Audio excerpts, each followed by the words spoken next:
Junior Dos Santos just got knocked the hell out. Just got knocked the hell out. 43 years old. No.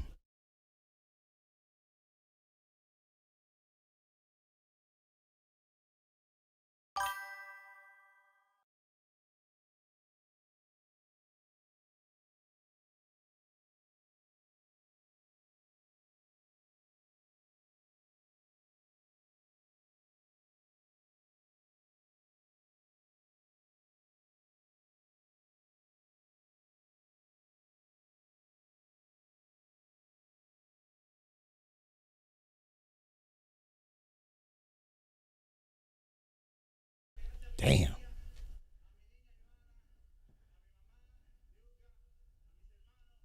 Yep. Pow. Pow. Oh, he was out after that one. Minimal effort. Minimal effort.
All right, what's happening? What's happening? Happy Saturday.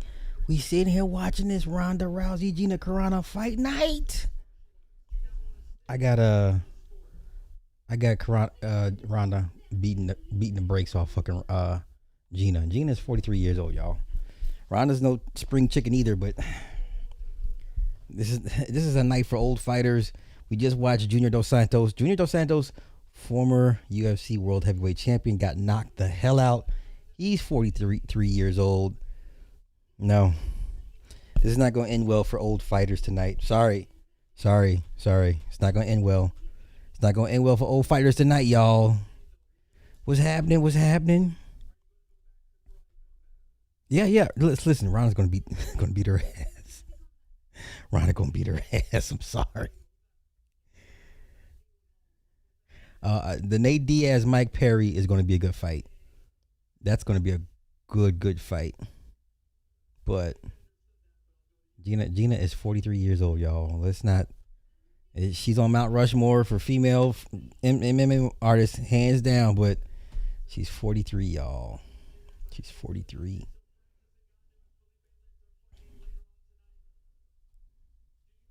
Yeah, he got beat the hell up, bad. So I'm on both channels tonight, both the movie review and the main channel, just because. Why not?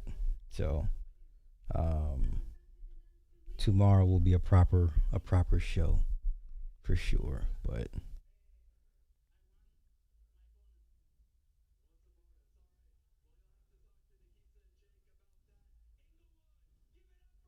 that man's 6'7", former bronze medalist, Olympic Taekwondo team.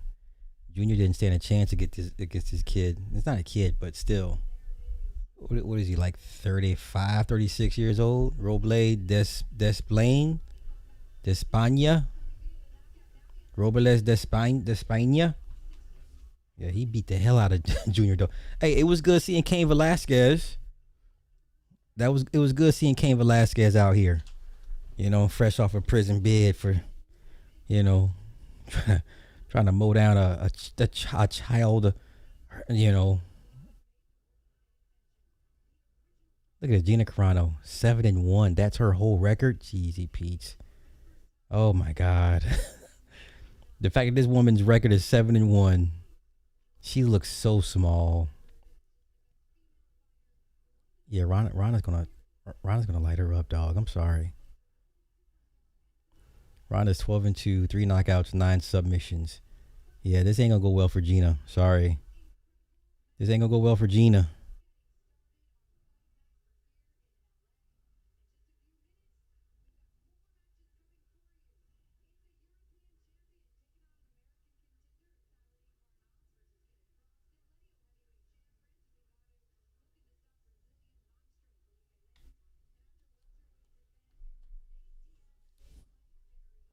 Well, hey, welcome, welcome. Glad that you can join us. It's just a watch party, dear. We're just watching Gina and Ronda the fight night. Um, but yeah, I see you putting in the work. The results have been paying off. Keep it up. Good job. Great job. But yeah, Gina's going to get her ass whooped tonight. I'm sorry, y'all. She get her ass whooped. What's happening? Third World, what's happening? They're mid. Wow, they're mid to you? Okay, well. 502,000 in 1 week and 170 something. Hey, let's go take a look at those numbers. Sir, we need to redefine what mid is. We need to talk about that. Matter of fact, it's on a commercial break. You're running ads. Cheesy piece. Okay, so let's go take a look at Drake's numbers. Sir, mid. We're going to redefine what we define as mid. I'm just saying, man. We're going to have to change what we define as mid. Nice mid number. Sir, I don't know. Sir, I don't know. This thing is going to. Iceman itself is on pace to sell between 480,000 to 520,000 in his first week. Sir, that's nothing mid about that. Sir, there's nothing mid about that. This is another example of why Drake has been the GOAT of hip hop for the last 15 years. Just another reminder, he is the greatest hip hop artist ever. I didn't say it now for you purists. I didn't say lyricist. I said artist. I said artist, not lyricist. So please don't purposely misconstrue what I'm saying. Bar none, Drake is the greatest hip hop artist.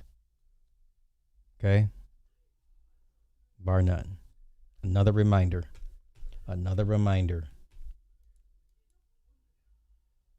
Once again, if the album is mid, which is your opinion, you have a whole bunch of people that disagree with you.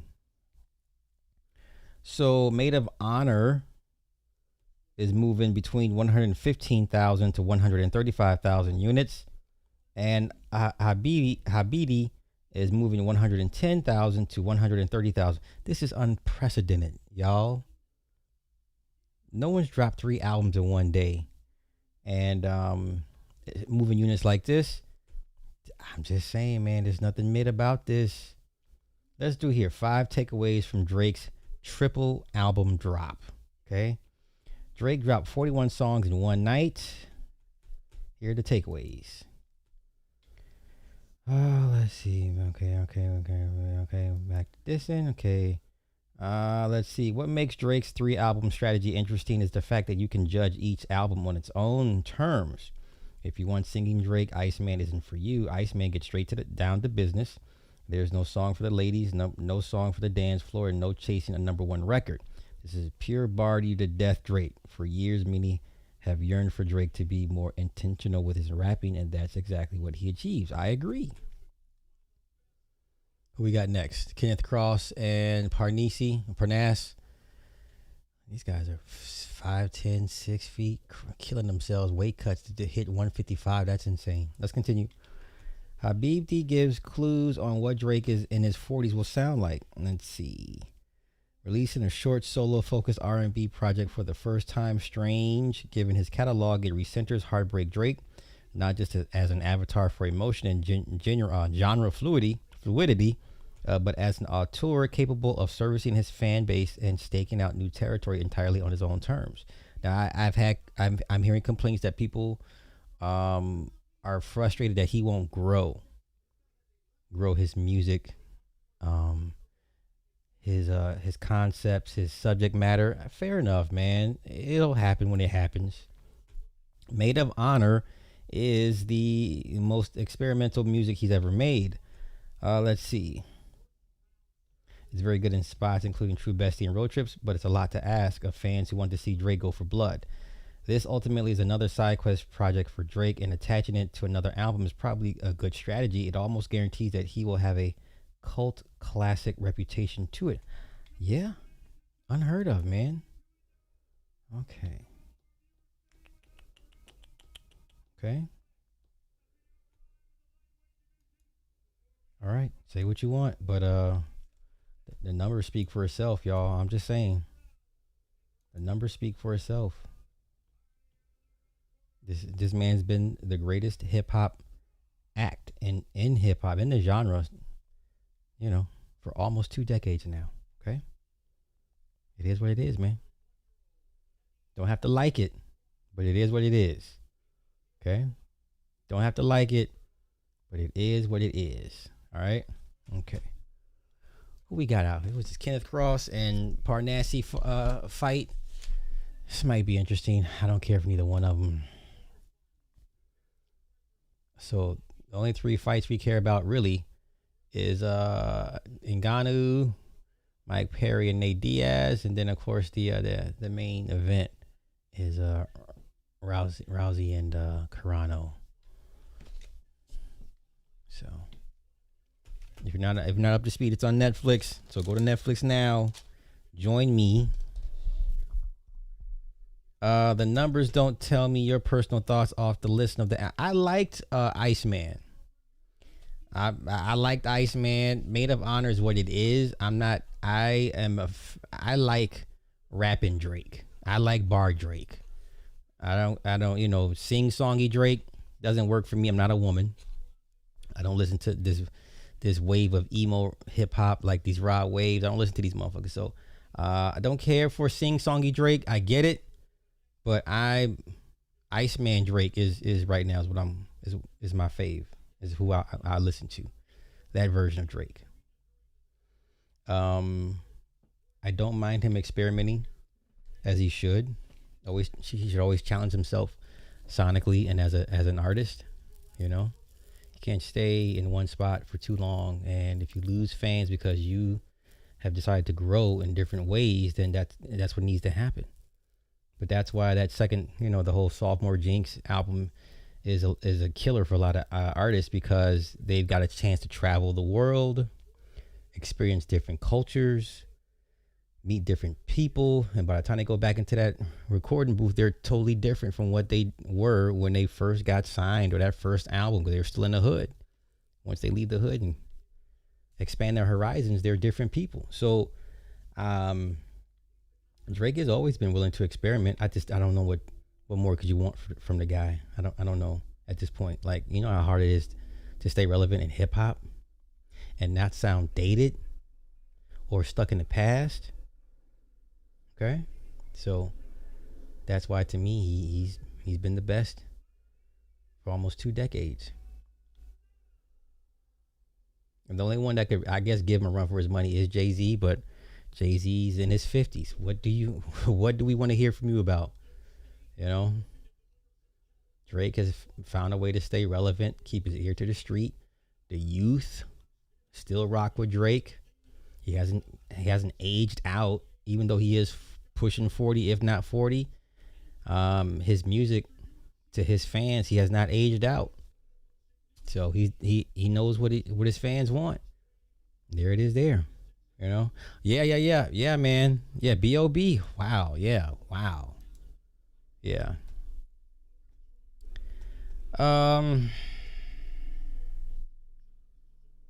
Let's see. I think you'll like, like I said, I like bar Drake. Iceman Drake is my favorite version of Drake. Guys who like mainstream can't appreciate music that's a personal taste matter. That Big Crit is not for everybody. Big Crit from. Let's be honest. Him, Stat Quo, all those Southern guys oversaturated. Big Crit does not have enough charisma on or off the mic to stand out.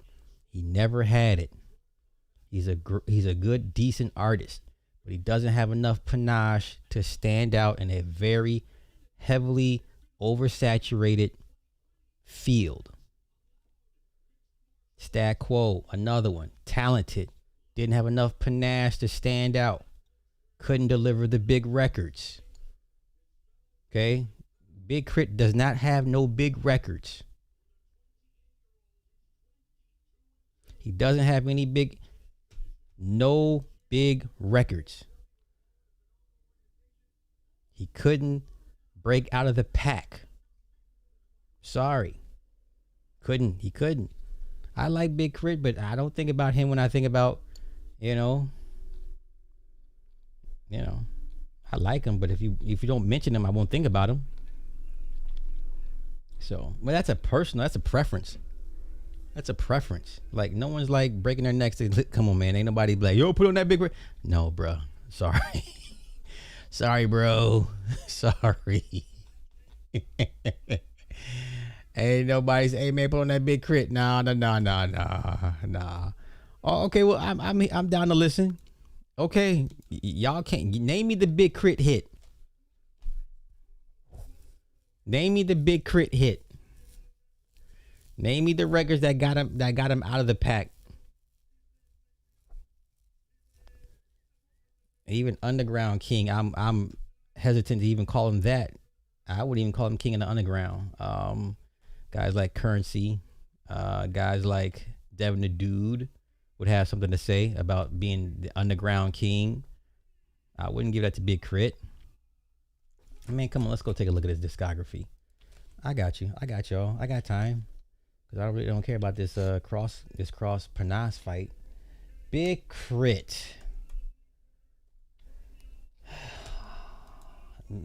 Big Crit. Rapper that was just not good enough to break out of the pack.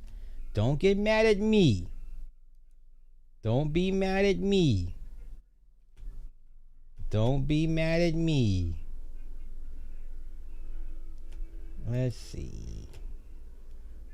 Whole bunch of mixtapes. This man was at one part at XXL freshman.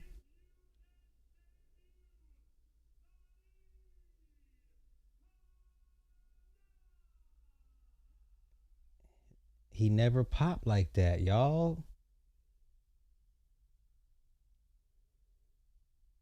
All right, so 2019 released his fourth album, Critics. I didn't listen to it. 2022 fifth album, Digital Drugs. I'm sorry. Is he talented? Sure, but give me the breakout hit. You can't give it to me. And don't give me no underground shit.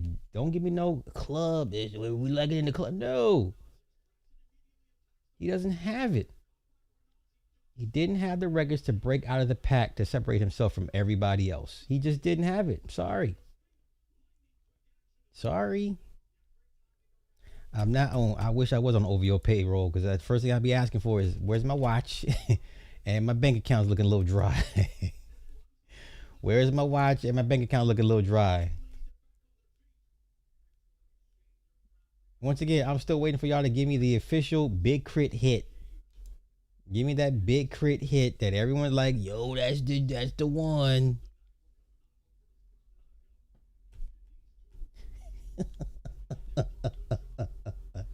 I'm just saying, man. I'm just saying. I have nothing against the dude, but it just, in a sea of Southern rappers, he doesn't stand out. Oh my God, think about it. Come on. I mean, we're just, how many rappers attached to organized noise and Outkast? You know what I'm saying? Like that tree is so many limbs and branches on it. It's insane.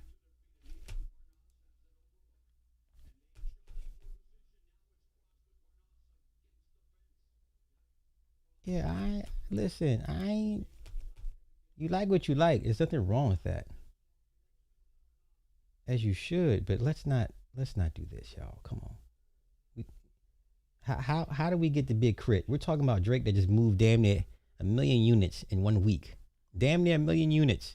How do we get from Drake moving 800,000 units in a week to big crit? How? We would never have this conversation.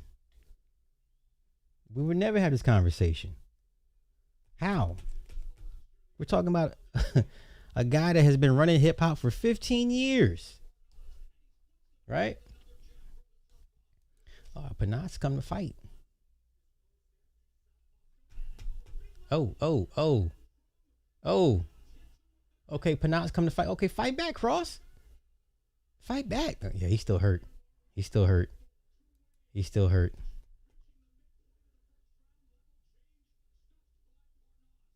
Yeah, I would think people would listen to will play Devin the Dude more than anything. I think that's a lot of people's go-to artists to play stuff is Devin the Dude. I've heard people say put on some Devin the Dude. I've heard that. I've definitely heard people say put on Devin the Dude. I know a bunch of women that listen to Devin the Dude. I don't know too many people that listen to Big Crit. You got to be like a hardcore Southern guy to be like, yeah, Big Crit. I mean, which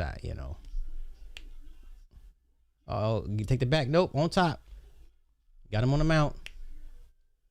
Just go ahead and grind the pound. Oh, gave him the back. He gave him the back. Put the hooks in. He got the hook in. All right, take your time. You got 1:43 to walk this guy down. This fight might not make it past the second round. Anywho, you know a lot of people listen to Crit. I don't listen. I don't know a lot of people that listen to Devin the Dude.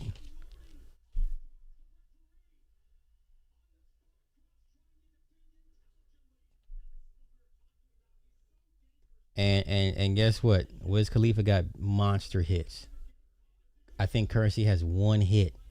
Big Crit does not have one hit outside of his region. Y'all can't give me that record because it doesn't exist. Okay? Oh, he got out of it. Come on, finish him off. Oh, he finish it. Come on, stop. Control the punches, man. Stop swinging all wild. Oh, body shot. Oh, Panas is about to end this dude. Ooh, the uppercuts. Stop the fight, ref. Come on, ref. There we go. Damn. Panas came to fight. Great fight. Okay. Let's see. Once again, everybody y'all giving me are personal preferences.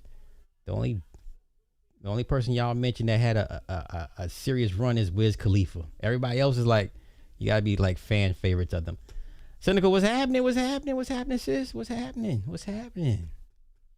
We ain't doing nothing. We just watching this, Ronda Rousey, Gina Carrano fight night. Oh, y'all see how empty? I don't say it's empty, but a lot of those seats are empty.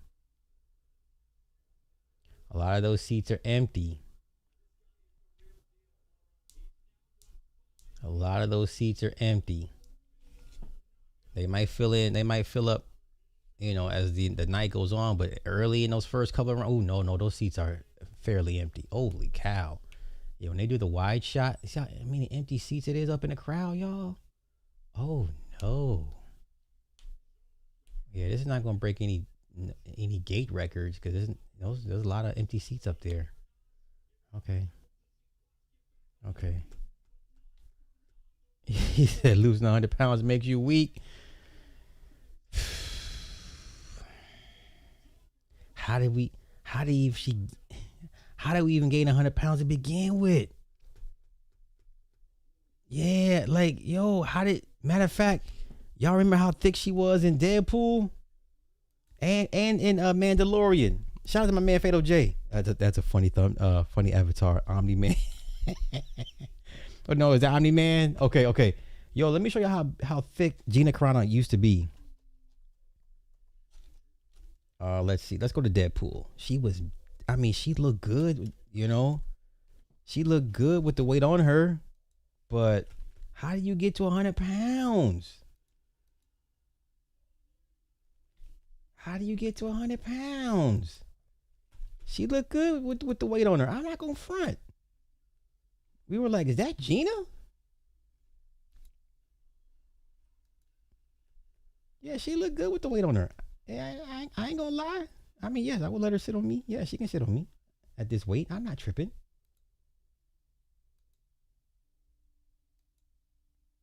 I think she looked better with the weight on her, honestly, because this little thing I saw just walk out here earlier tonight, like, oh no, this child, whose child is this? Whose child is this? Whose child is this? Okay, now let me get to when she was in The Mandalorian, right? Like I said, she looked good with weight on her. Look how small she is now, y'all. Are you kidding me? Mini Me is bigger than her. You understand? Look how small she is. Look how small she is. Let me find her in Mandalorian. Gina Carrano, Mandalorian. Yeah, she was thick then too.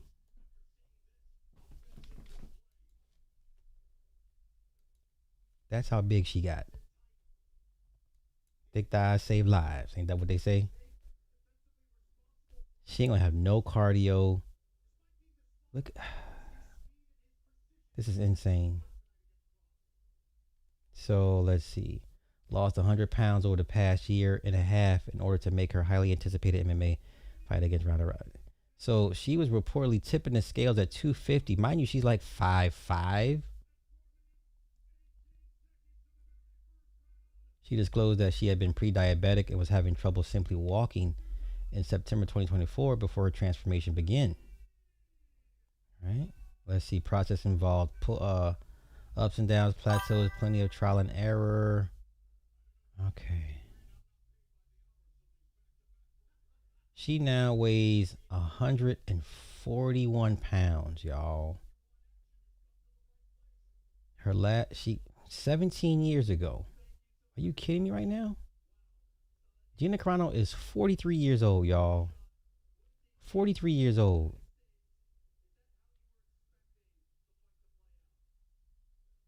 I like this person. She's in a body she hasn't had in 20 years.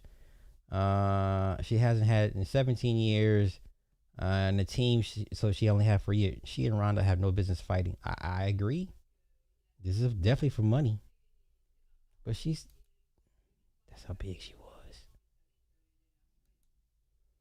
Yeah, fighting with Disney will do that to you. If you learn to keep your mouth shut and play the game, you still be on the TV show called The Mandalorian, right? You would have been in a movie. You would have been in the Mandalorian Grogu movie. Okay. She was a thickums. Yeah, she's like 5'5".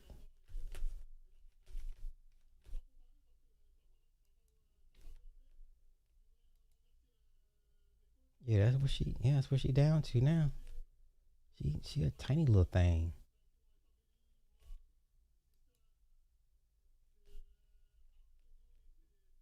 Nah, I don't like this. It's not gonna end well, y'all. It's not gonna end well. Ronda looks good. She looks healthy at her weight. That's when she was a big girl, Mandalorian. I would still let her get on top of me. We're not tripping. We're not telling her no. I'm just saying. We're not telling her no. We're just saying. Okay. So at her heaviest, she was 240. Let's see how tall is she?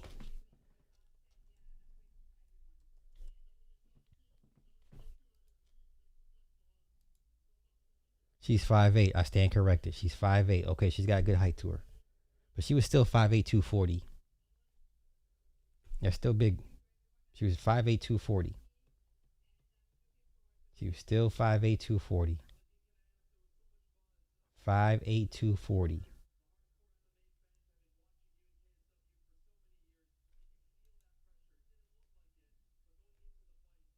Nah, man. And she's 43, 44 years old. Yeah, let's not do this, y'all. Let's not do this. Let's not do this.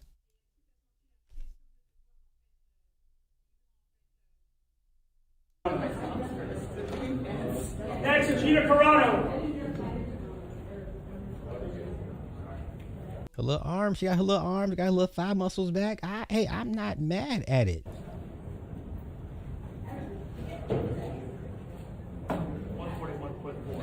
141.4. I ain't mad, shit. But Ronda looks... Shit. Yeah, come on, y'all. Come on, y'all. Let's not do this, y'all. Let's not do this. Ronda Rousey. Ronda Rousey, baby!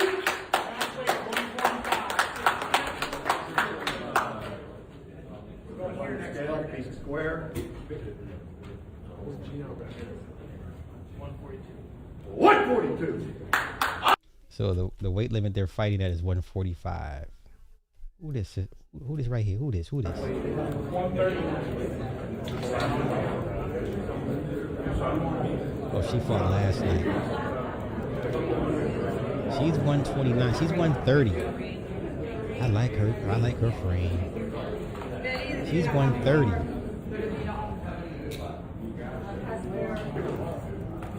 I like her frame. Her opponent, Jade Mason Wong. I like her frame. Get on the scale, stand still, baby. Let them get it. Let them get hold still. She's jacked. 129.2. Work that crowd, baby. Good. All night long. Okay. She look good to me. I don't know about y'all. She look good to me. I'm sorry. Hey, don't get mad at me. That bitch look good to me. Did she win last night? Let's go take a look. Jade, what was her name? Jade. Did she win last night? Did you win last night, sis?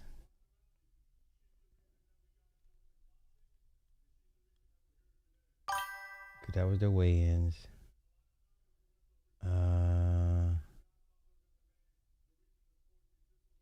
Oh, this is from last night? Oh, okay.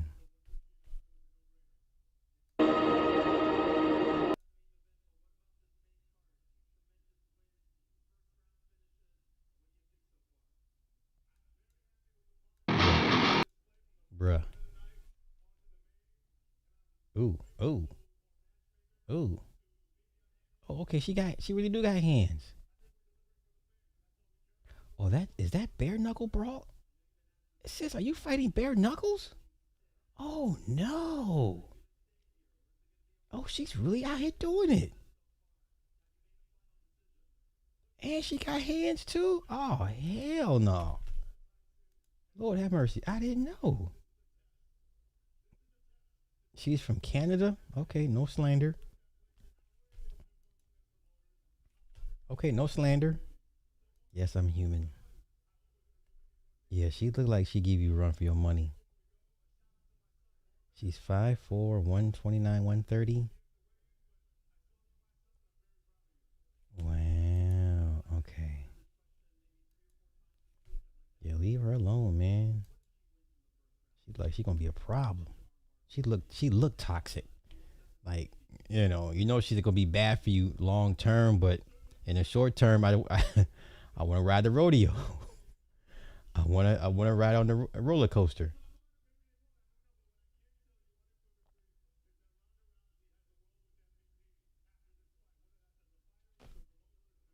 Okay, so it was a split decision.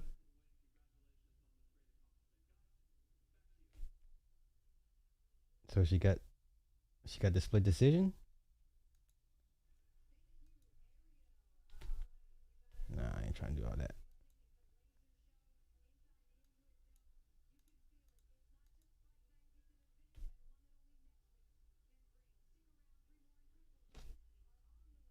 Okay.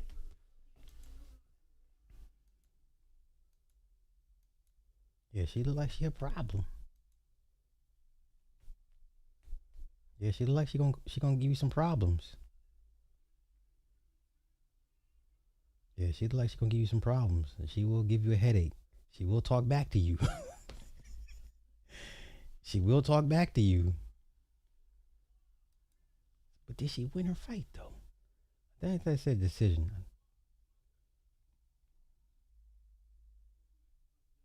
Yeah, she's straight. She's straight. She's straight. Yeah.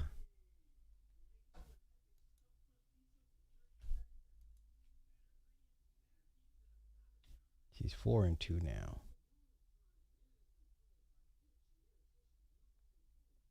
Yeah, bare knuckle fighting championship. Wow, a woman that fights bare knuckle, leave her alone. A woman that fights bare knuckle boxing, leave her alone. Don't waste her time. Having a brawling style perfect for bare knuckle. Mason Wong will pressure her opponent while making reads and tailoring her movement to get her hand raised after it's said and done. Yeah, leave her alone, y'all. Leave her alone.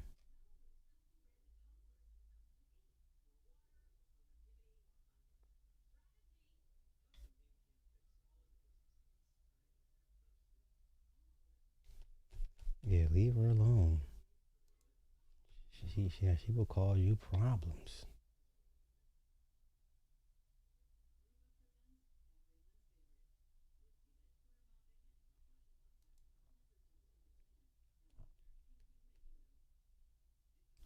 Was this had to be from last night?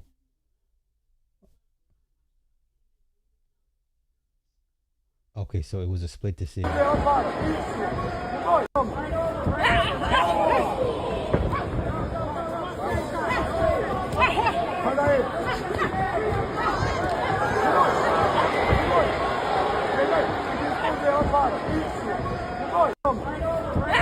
she lost the fight.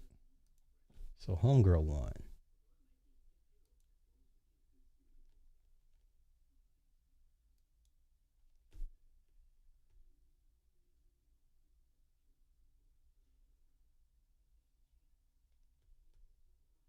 Okay, let me go find and get up myself. Mason Pereira.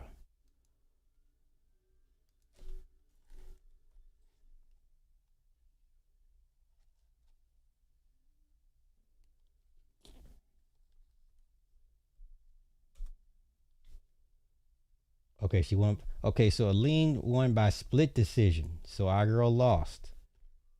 Our girl lost. Split decision. Okay, split decision.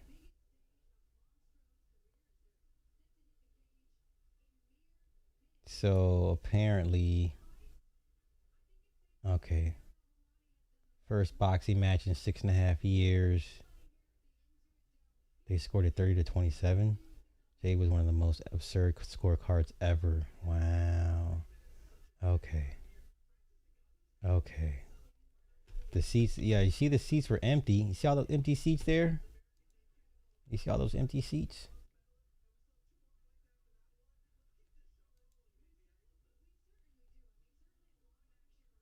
Oh, that's Alex Pereira's sister. Oh, Aline. Oh, okay. Okay, this is some bad judging from the judge who had it 30-27. No way won all 3 rounds. She could have lost all 3, though. 2 fights in a row with one really bad scorecard. This judge should be removed, assuming it's the same one. It's not like he's watching and scoring for whoever he wants.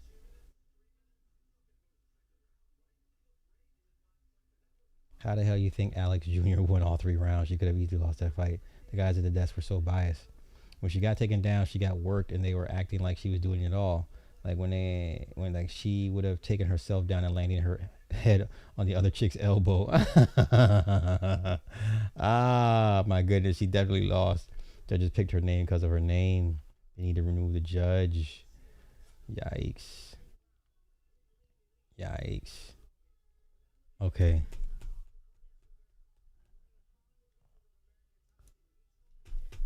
I mean, I get it, man. Yeah, I mean, listen, Netflix, these ads are ridiculous, bruh. And and the prices keep increasing. It's insane with Netflix, man. Housing prices ain't bruh. Yeah. She's a tough cookie. Yeah, leave her alone. Yeah, don't waste your time. But y'all, no just to be a crit, but that's one of those you gotta be a hardcore fan to know for crit. And nothing wrong with that. Nothing wrong with that.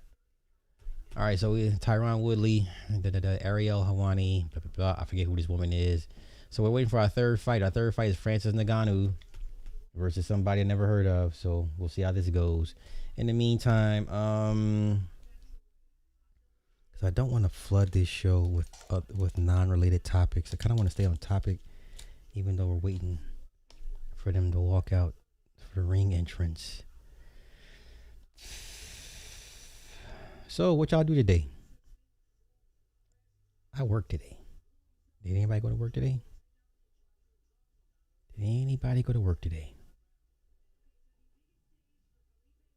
Did anybody go to work today besides me? Yeah, no, yeah.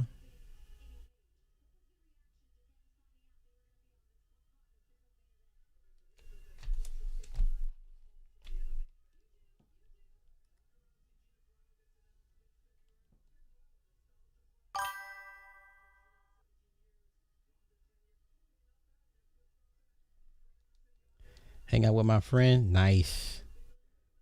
What did y'all do? Girlfriend stuff.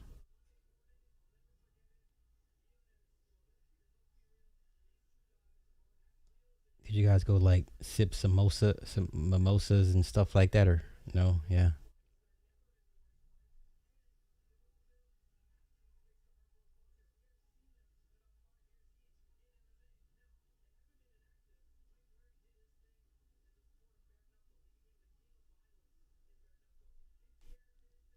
So they're talking Mike Perry and Nate Diaz.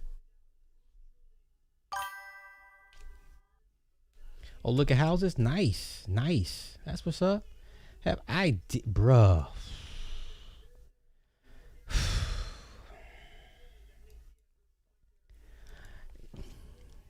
Let me tell you what's not going to happen, Free Zone.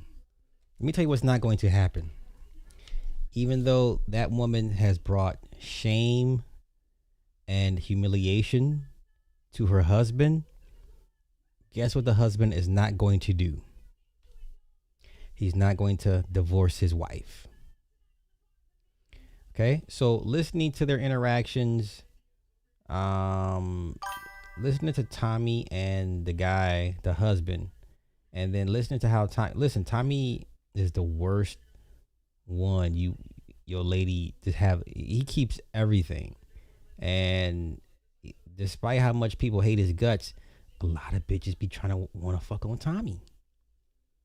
How come nobody ever mentions that part of all the, as toxic as his rhetoric and divisive as his rhetoric is? Hell, you can say his rhetoric is damn near demonic or non-productive or harmful to black people, right? There's a lot of women that want to fuck on Tommy, and going over what was being reported and the picture, and like I said, it'd be different if Raw B had sent him that stuff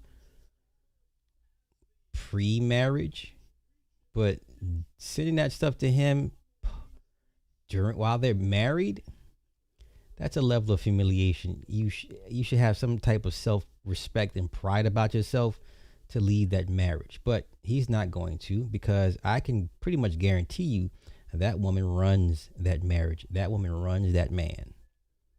Okay? I told y'all, there's a lot of married men that put up with a lot of crap from their wives. They're not leaving.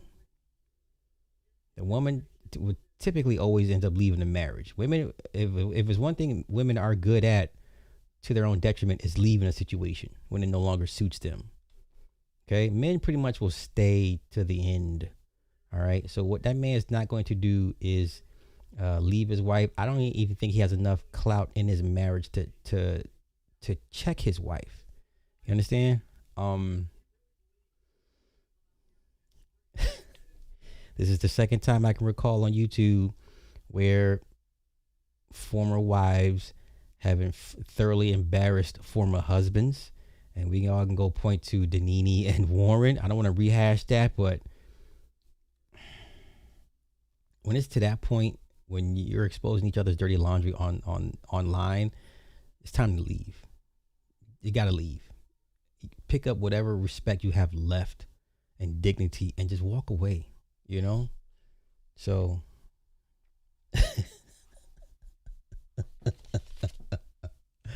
I don't know, man. I don't know. That's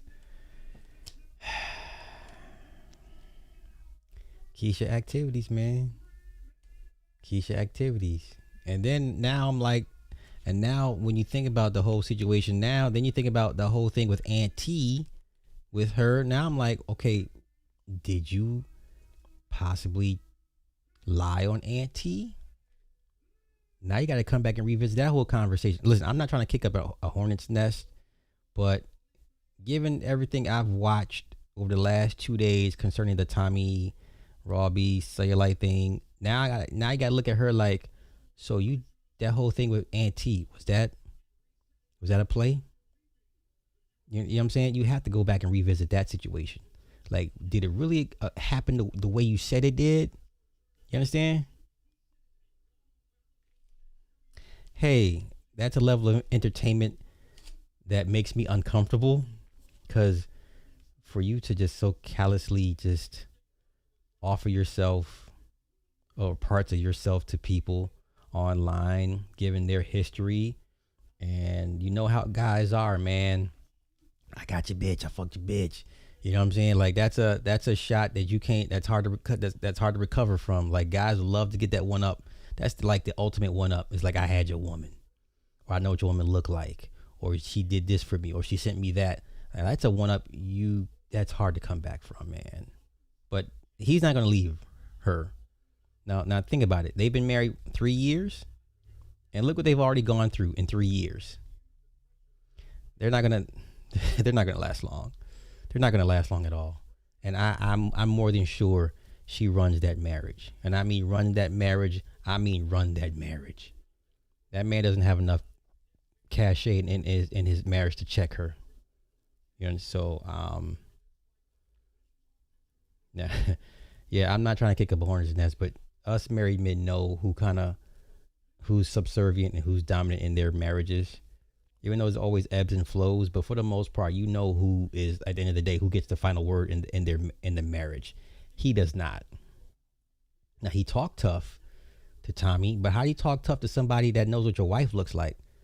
And the only reason, and the fact that your wife allowed herself to be seen by him in that light, you have nothing to talk about, sir. You can't get mad at Tommy.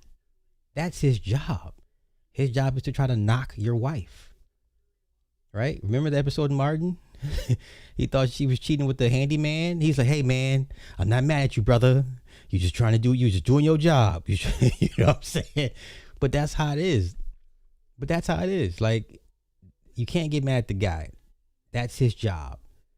Your wife's job is to make sure that shit doesn't happen, or it doesn't go any further than what it is, or to not embarrass him, you, and this marriage, this union. And she failed that horribly, miserably. And nasty work. Now, once again, I can go back to this part. All the smack talk about these women, these niggas will sure marry them. Now, given everything we know about Raw B, France is coming out, but I can still talk about it. But given everything that we know now about Raw B and how she maneuvers and operates, why would anybody marry a woman like that? But women like her get married. You understand? Somebody gonna roll the dice on her. Somebody's gonna take a chance on her. These women out here ain't got to worry about never being married. They can get married when they feel like it. It's just that simple. But I get why dude was trying to bark at Tommy, because all he had left was his pride, and that's the only thing he had. Really, Tommy didn't have to really respond to the dude the way he did, because I'm like, bruh, like, is this not your wife? You know, that's one of those, is this not her? This was sent to me on such and such. What year were you guys married? Okay, I received this a month ago or a year ago, like during your marriage. Like, there's nothing to talk about. It's like all that rah-rah, like, nigga, I get it. All you have left is your pride and your ego, which Your wife made sure to burn that to the ground. So nasty word, y'all. Be careful. These women ain't.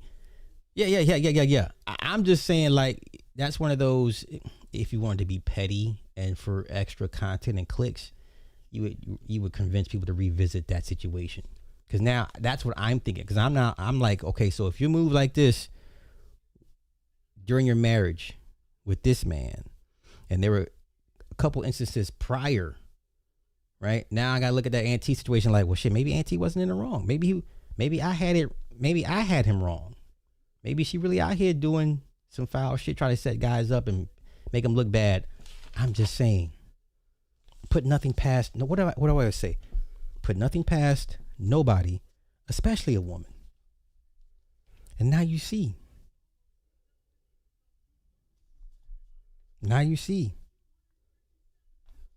Francis in the room. Oh, man, he looks felt. Francis looks felt. SVELTE. Wait, no, SVELTE. Yeah, he looks felt. He looks fit. He looks trim. This ain't gonna go long. This fight ain't going long.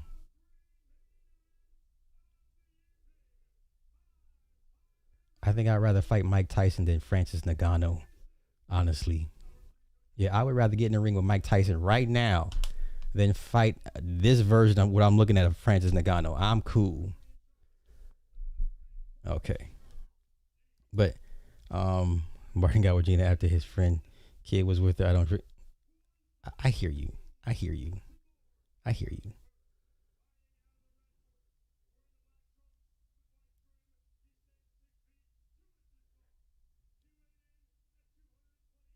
Oh my God, he's 6'2", 220.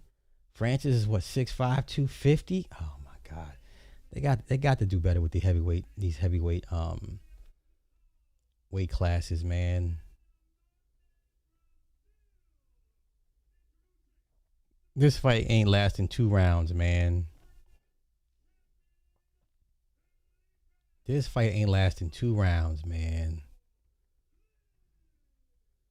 Like, Francis is championship pedigree.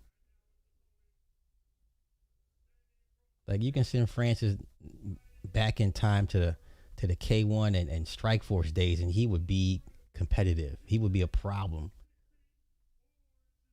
6'4".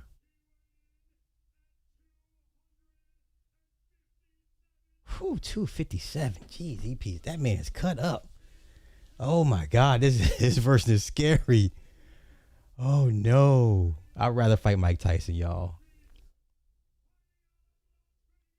Yeah, I'd rather fight Mike Tyson than this man I'm looking at right now. Then I'm cool. He's cut up. He's fit and trim. He hasn't looked this good in a while. Oh Lord. Oh Lord. Oh Lord.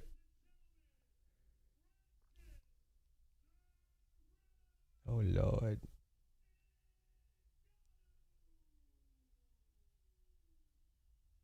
Wow. Once again, I see a lot of empty seats up top. Look at Herb Dean. Herb Dean gonna referee till the day he die. Let me see how much were the tickets for this fight. Let's go look at how much tickets were. How much were Carrano Rousey fights? How much were they? Ooh, buddy. Look at these ticket prices.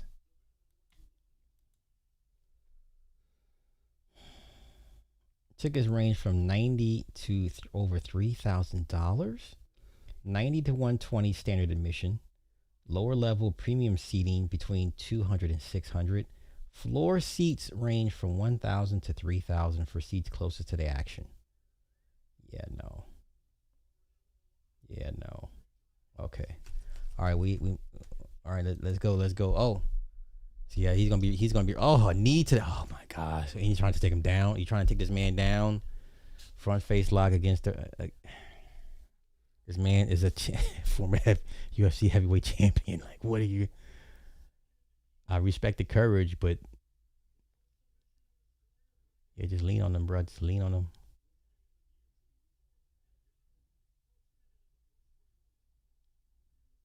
Yeah, this fight ain't going. This ain't going past 2 rounds. But let me see what y'all talking about. You said you rather fight Jones. You know what? Okay, you rather fight John Jones than fight this version of Francis Ngannou. Hey.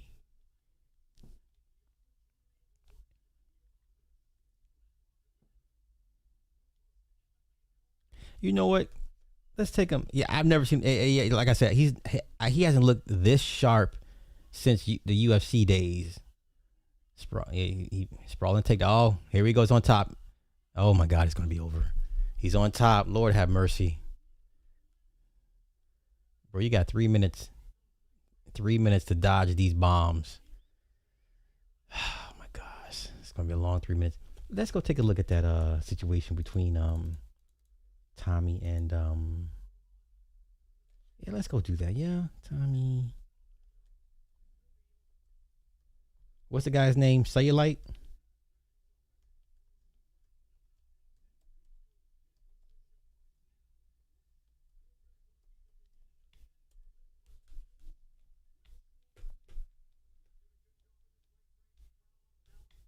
Is this it? No, that's not it. Oh, he's already bloodied. His lip is busted. Yeah, it's gonna be a long night for homeboy. It's gonna be a long night for homeboy. Oh, oh. I give him credit. He's up in there. I give him credit. Come on, fight back. His mouth is open. He's tired, bloodied. Oh my gosh, you got a nightmare in front of you.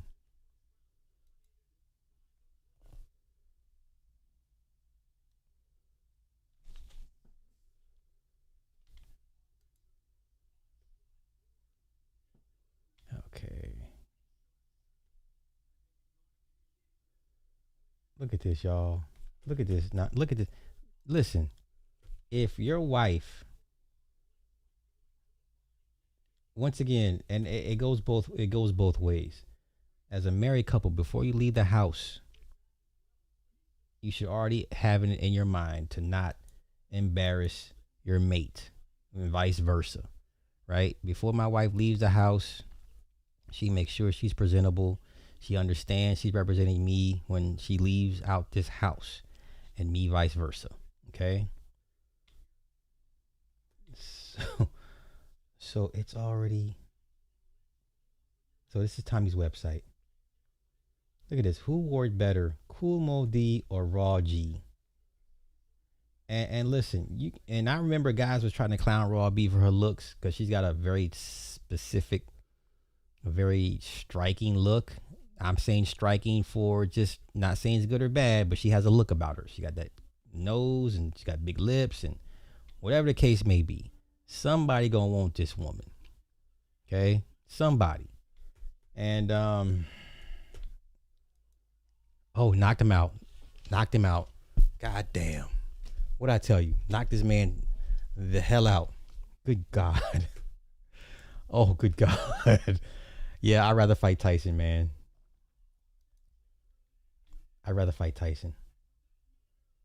Does somebody have... Is this it? Okay, let's go here. Every day, your data is being tracked.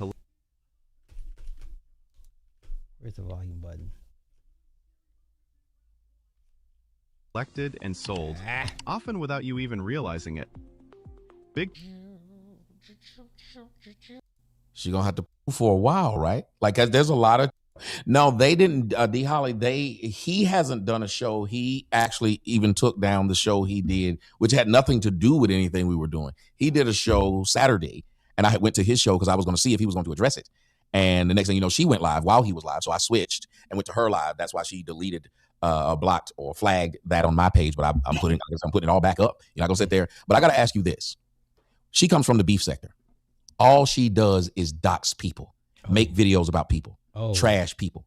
Why do you think an individual who does that would go on a flagging spree of people just showing what you said, because she. Okay, let me stop then, because I don't want her to come after me. Leave me alone.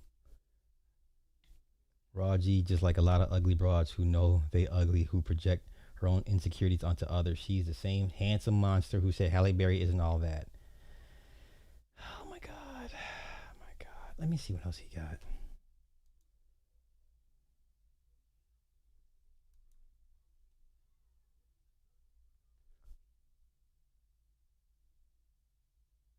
Wait. Was this it? No, that's not it. Now playing down. Tommy versus Raw G. Okay, let's go here. Lord have mercy. Okay. This was 8 days ago. Oh, wait. Lame YouTuber Sharon allows hyena black woman to derail his show. Oh, no. Oh, no. Tommy. Oh, here we go. Oh, no. Oh, no. Yeah. Hey, Nagano, look at that man. Yeah, I wouldn't fight that man. Yeah, this version of Nagano can go back into the UFC right now and clean up. This version of Nagano, John Jones, on his best day would not want to see. Let me see his knockout. Oh, he barely clipped it. He barely clipped this. It was the uppercut that got him.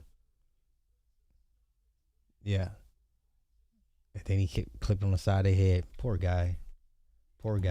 Says, so did Raw G get to smelling herself because of what she did to the lady last week? Said his Diamondbacks jersey is off the chain. It is nice. It is nice. Okay, cool. I keep it very simple to myself.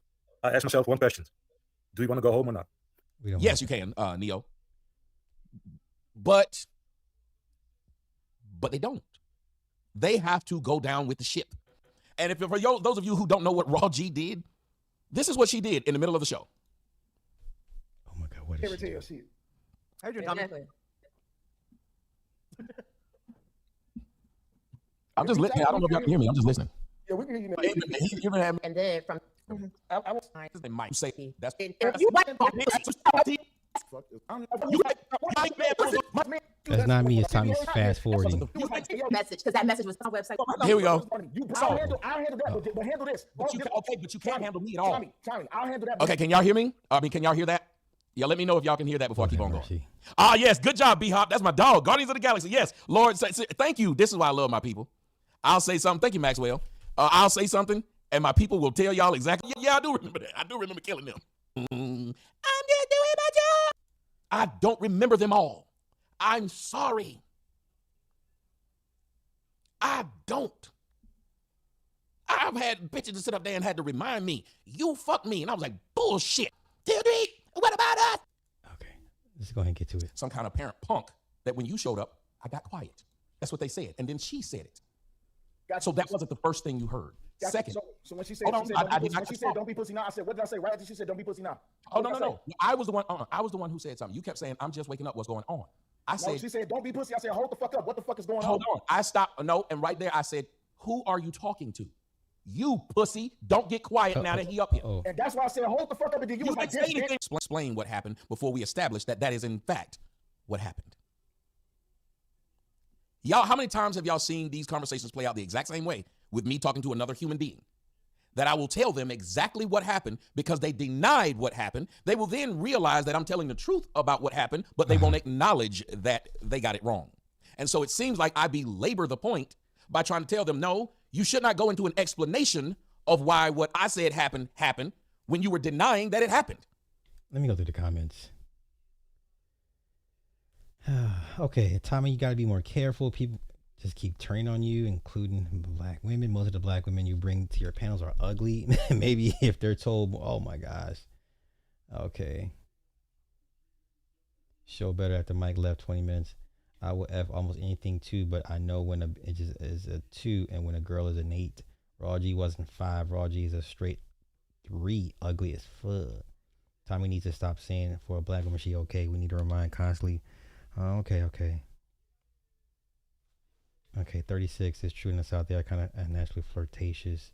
Raw BG is the epitome of DNA. Oh no. Okay.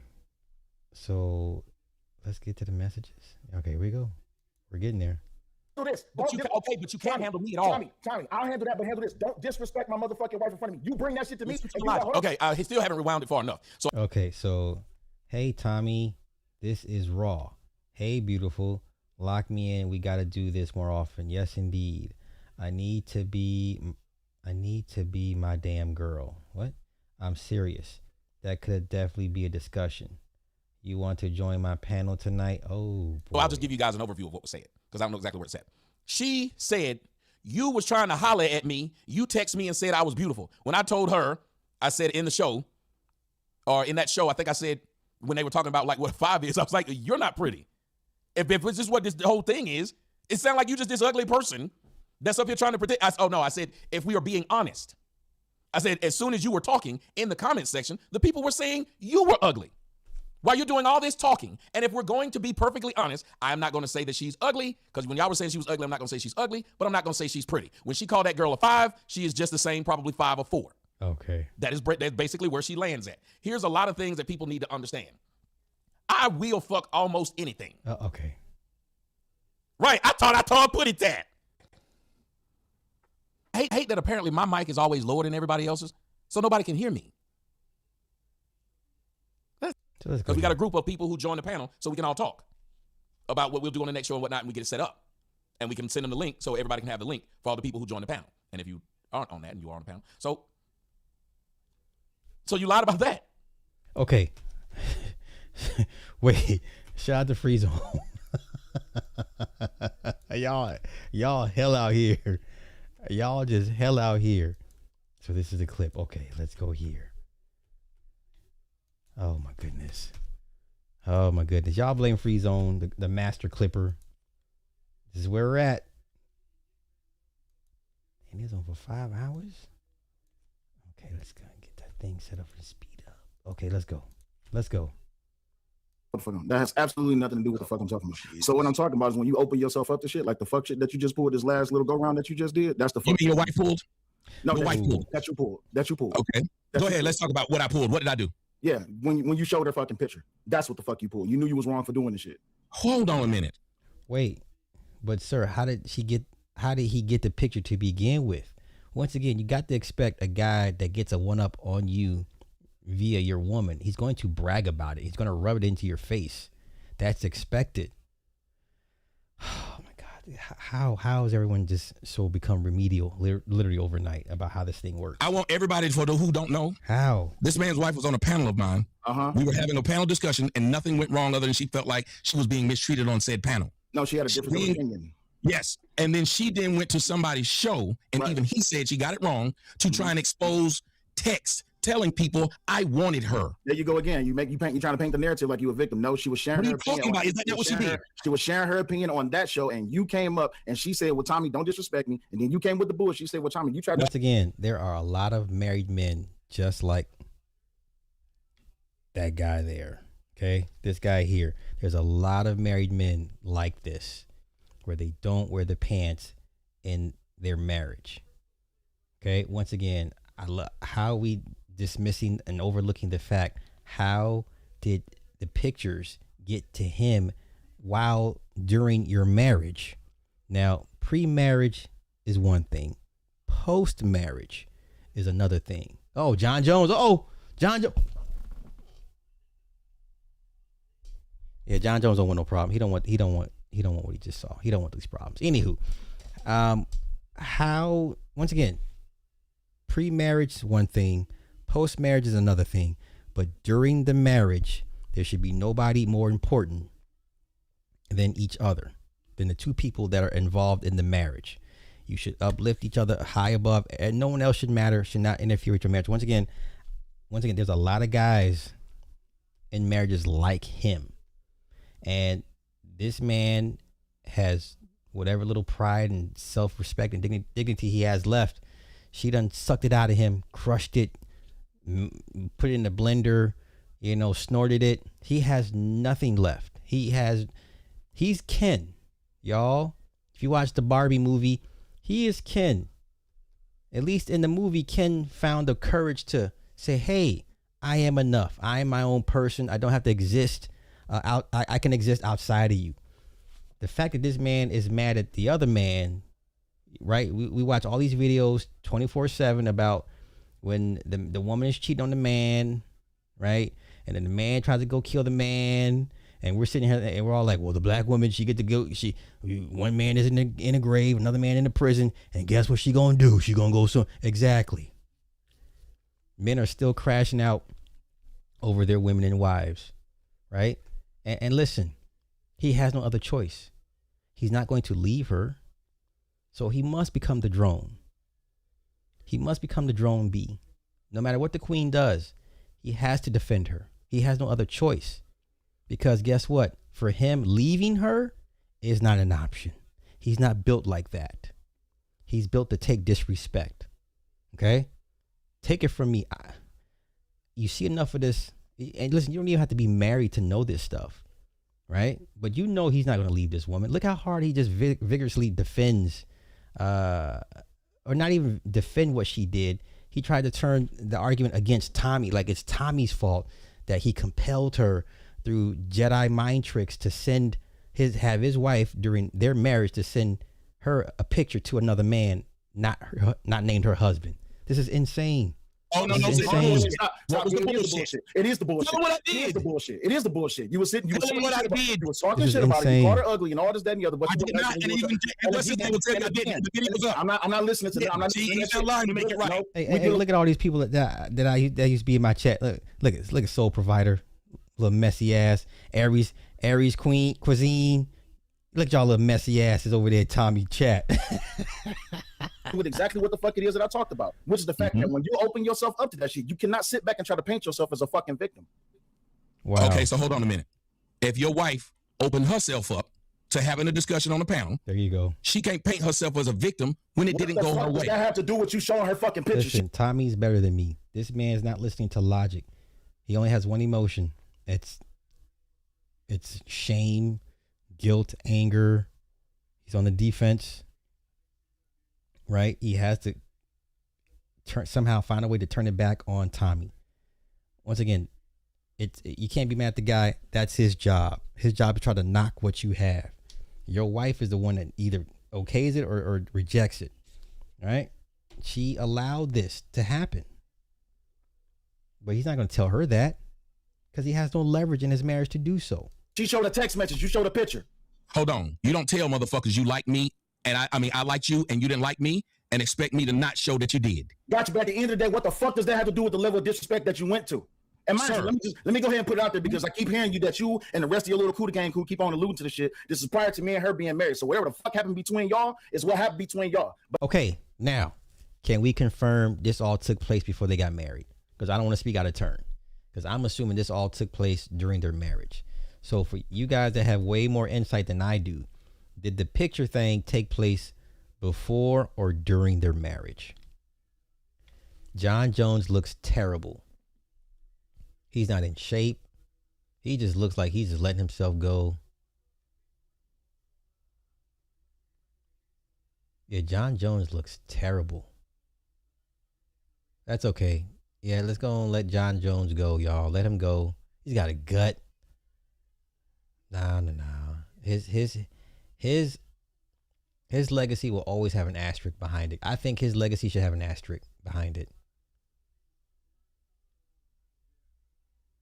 Yeah, I think the fair thing for his legacy is to have an asterisk behind it, beside it.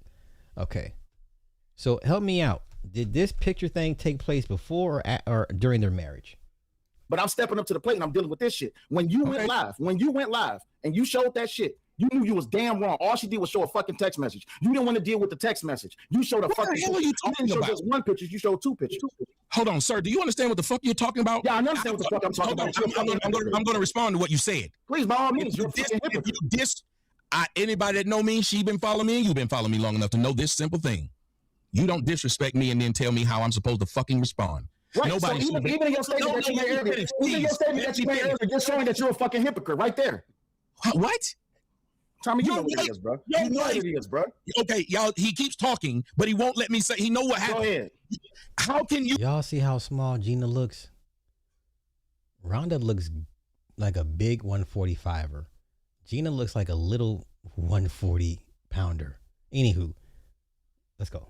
Do not hold your damn wife, the motherfucker you married to the standard of why do you want these niggas to know he tried to holler at you? Why do you want this? Okay. Cool. You done? Let me know you're done. Let me know you're done. That's what I would like to know. And again, that was fucking before me, my nigga. That ain't got shit to do with me. Okay. Okay. It's been okay. Now I got confirmation. Now, hear me out. Hear me out. If this happened pre their marriage, so how did this come about? Why is this a thing then? I'm not understanding. Why is this a thing now? If this all took place, the picture thing took place pre-marriage. I'm not understanding. So some of y'all help me out.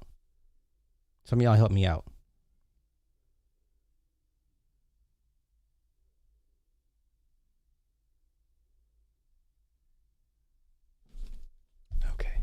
Let's continue. So again, dealing with the shit that you did on your fucking show. Don't act like what the fuck you did on your show was highly fucking disrespectful. So what if she showed a text message that y'all was going back and forth? That ain't got shit to do with me. But when you showed a fucking picture and you went to the levels that you was going to, you knew you was highly fucking disrespectful, my nigga. Okay. Now wait, y'all.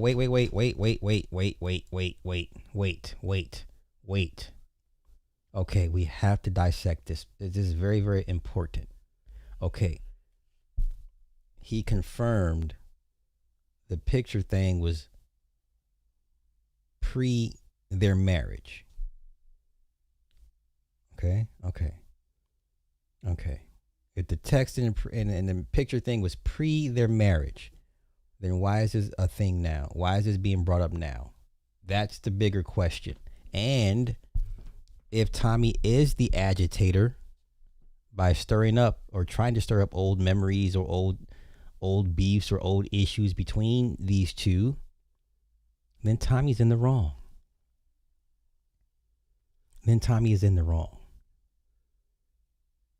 Okay? Whatever y'all did or tried to do before their marriage should not matter.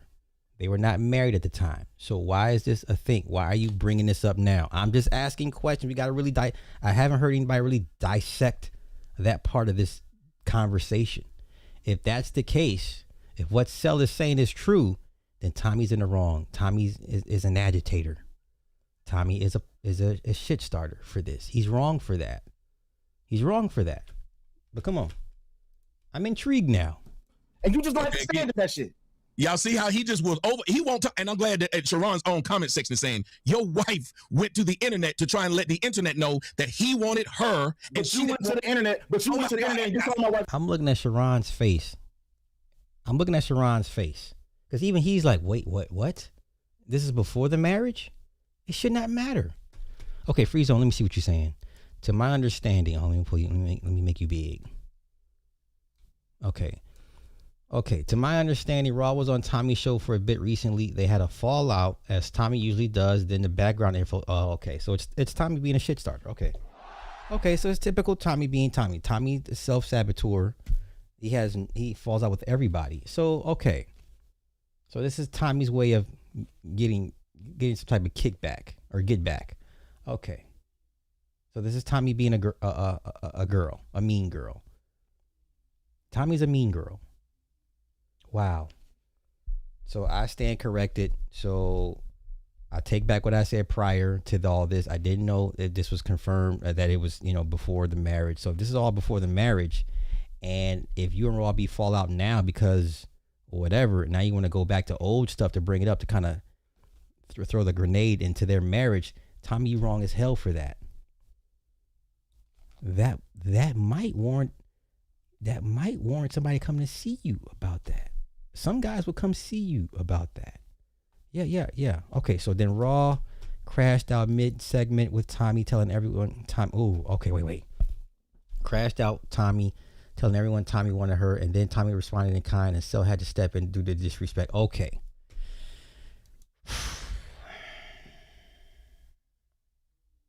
Okay. Wow. If this were me, I'm mad at everybody. So I understand why Cell is reacting the way he is. I get it. Because he's been put in a position to where not only is he's being embarrassed, humiliated, he has to defend the person that embarrassed and humiliated him. And that's not a good place to be. That type of situation right there can linger, fester, and create lingering issues, unseen issues, cracks in the foundation. So I feel bad for Cell. He's in a tough spot. That's a very tough spot for a husband, a man to have to defend the woman that basically is the reason why you're being humiliated online right now. That's a tough spot.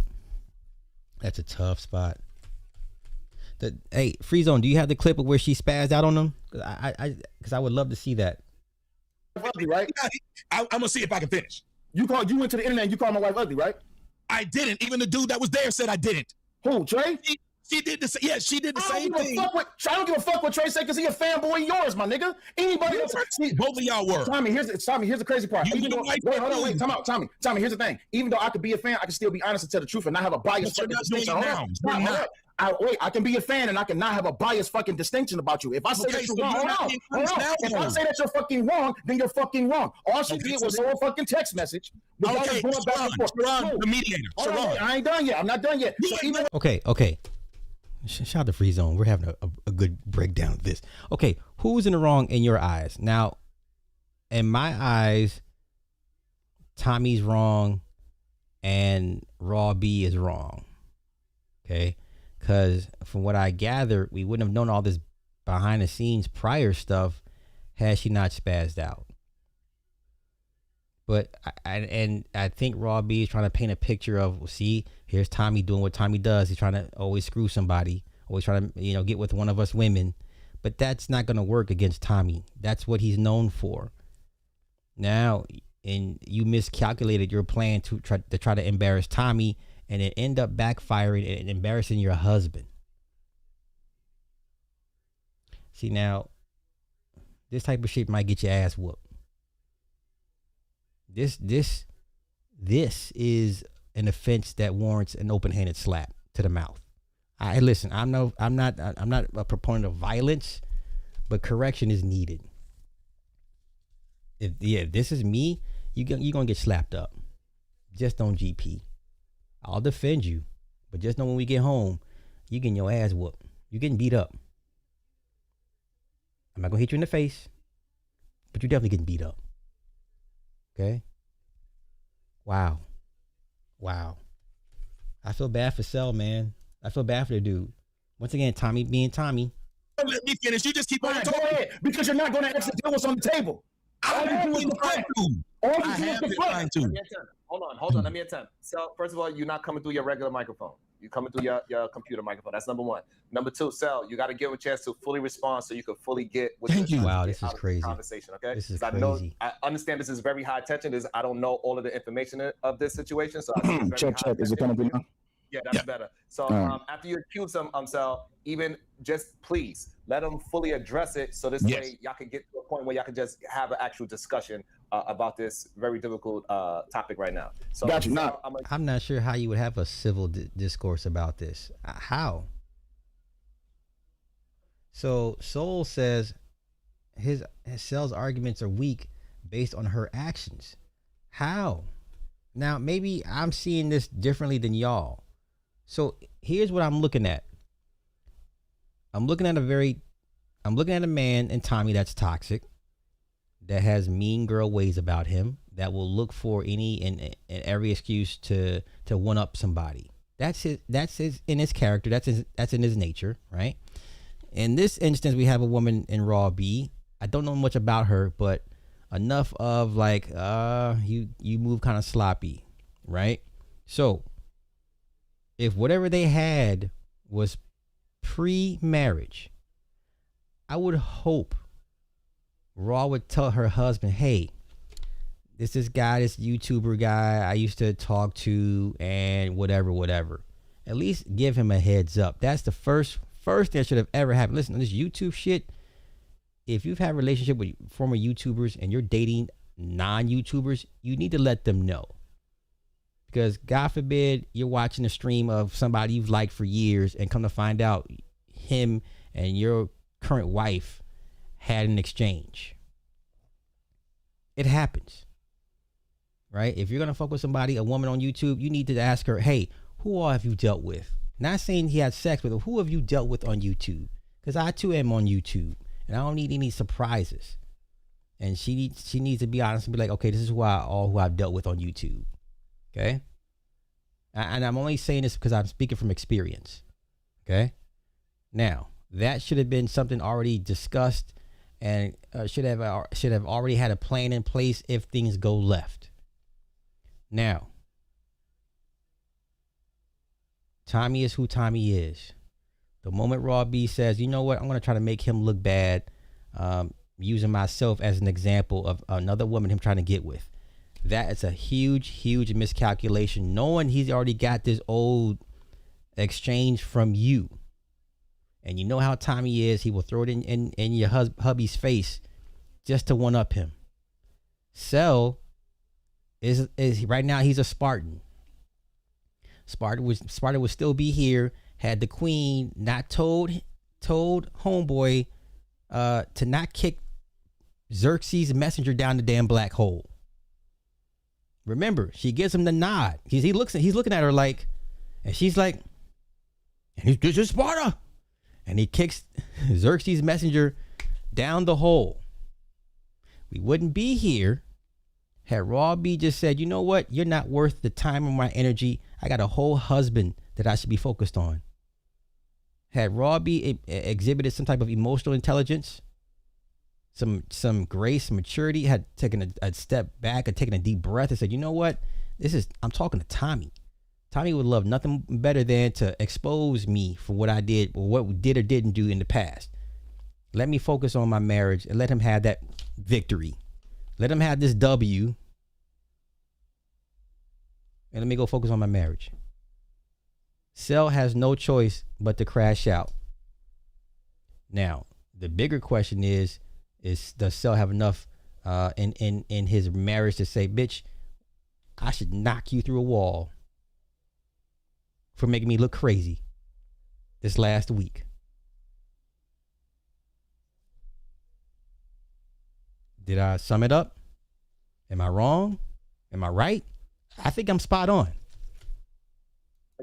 What I'm gonna do, Tommy, let Sal get a chance to get it all out. No, he can go ahead. I got it out. He can go ahead. You good there? Okay, so allow him to address it. Try not to ask too many questions, Tommy. Try to address what is. Yeah, I'm gonna put it towards you because you're a married man, and anybody out there that's either married or got a girl. If your girl took a discussion that was going on the internet that happened on one day on a panel that she chose to be on, it didn't go her way, and she spent the next 2 days talking about it and talking about me in a way that I felt like that's not what happened. You're lying. So I joined the show. I'm talking to your wife, Sharon, and she and I talking about something. She thought, your wife said, who been married to you for years now, thought that I called her ugly. She then said, how dare you call me ugly? And she was ready at that moment on this show to show these people that I text her saying I want to be with her, and she didn't want me. I was a lame. If I then turn around and say, well, I don't remember that, but I'm going to go and show every text message I've ever had from you. Okay. I'm right. I'm right. Raw B miscalculated, thinking her experience with Tommy was going to embarrass him. You cannot embarrass somebody that has no shame.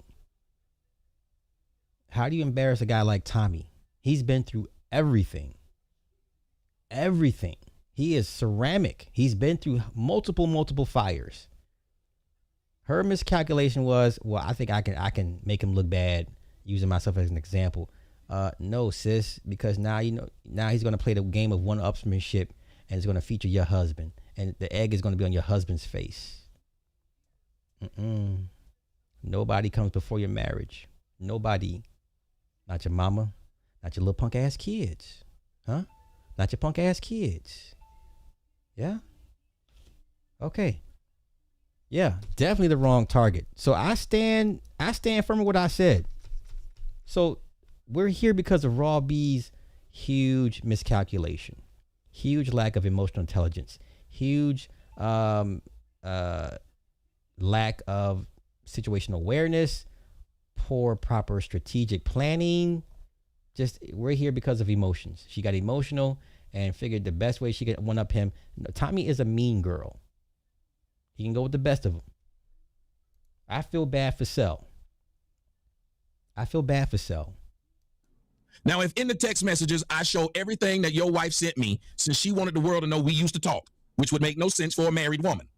In the text, I showed everything that happened, and it showed that your girl, your wife, Sharon, went online and lied to these people and told them I wasn't trying to talk to him. Then kept lying and said, well, that was before me and Sharon was married. But just past February, your wife was reaching out to me when I wasn't reaching out to her because she saw me online and saw that I had surgery on my leg. As your wife now, after telling you I tried to fuck her years ago and showed it to the internet, sent me a message talking about I see you had your knee surgery done. Anything you need me to do, I can help you out. Let me know. This same woman who just went to the internet to tell them I tried to holler at her and she didn't want to, and she's currently married. Do you think I'm wrong for showing the text messages proving you're lying since you brought text messages up? Because remember, she got a man, I got a girl. You don't think if she went to the internet to tell the internet he tried to holler at me, ain't trying to throw it in my girl face? Cell ain't got no choice. And this is part of what being a husband sometimes unfortunately entails. Sometimes we have to be the crash out dummy. And then when you get home, you kick a knot in her ass for putting you in that position. That's understood. Always present a united front in public, but behind closed doors, you let her have it. Okay? But you always, in public, it's me and her. To hell with everybody else. So I feel really, really bad for Cell. I feel really, really, really bad for this dude. Really bad, because he ain't got no choice but to ride out for her. He's married to a woman that made a huge miscalculation, didn't think about how this would affect him. Once again, when we walk out this door, or when we come on these cameras, we got to understand the things that we say and do can and will affect our mates. Okay, let's continue. Because that's what she said. You got a girl and you was trying to holler at me.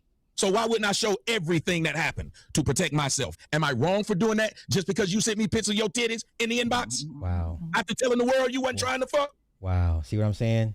That ain't nothing but a slight to him. We're past trying to embarrass Raw B. Now you're going to try to a game of one-upsmanship on the husband. Okay? This is what you call throwing a grenade into a room and then walking out. So now you're trying to embarrass the husband. This is mean girl shit.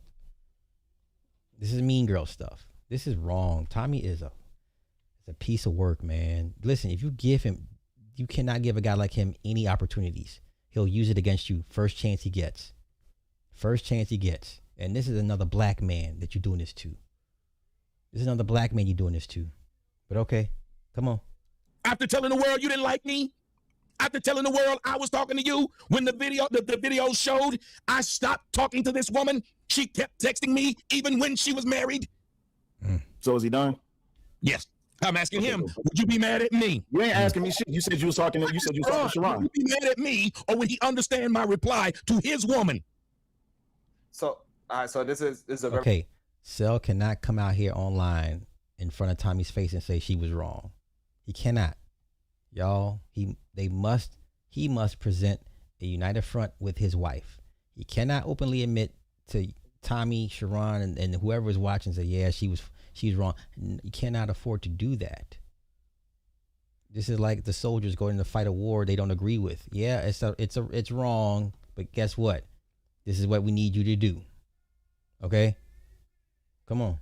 He can't afford to do this. And be like, oh yeah, she was wrong. No. He ain't going to do that. Why would you expect him to do that? He has to fall on the sword and present a unified front with his wife. No matter how fucked up the wife is, no matter, how she doesn't take his feelings in consideration, how it's going to make him look.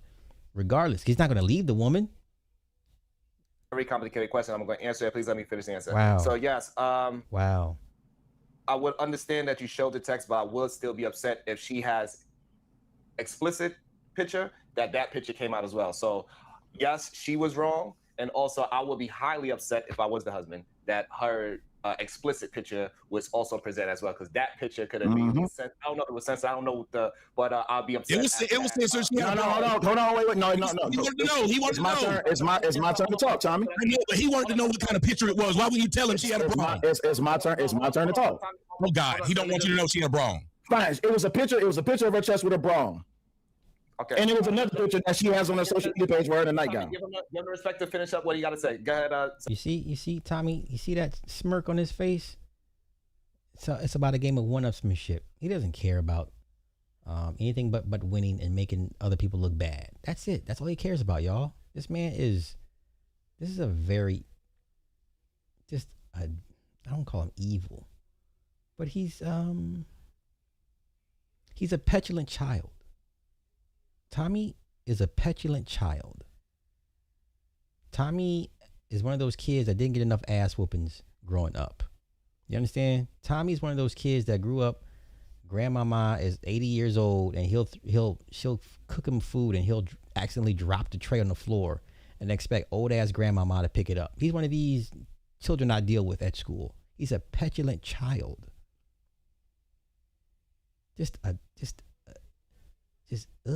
You know? Wow.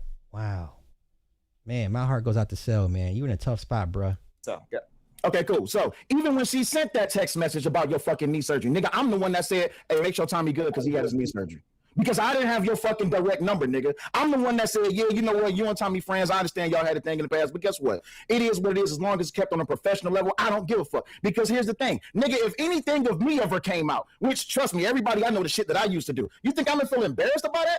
Really? My nigga, I think you need to really check on what the fuck that everybody else got the fuck going on. But anywho, moving the fuck on. I didn't say shit in the whole fucking time. You was fucking talking. I didn't say a motherfucking word.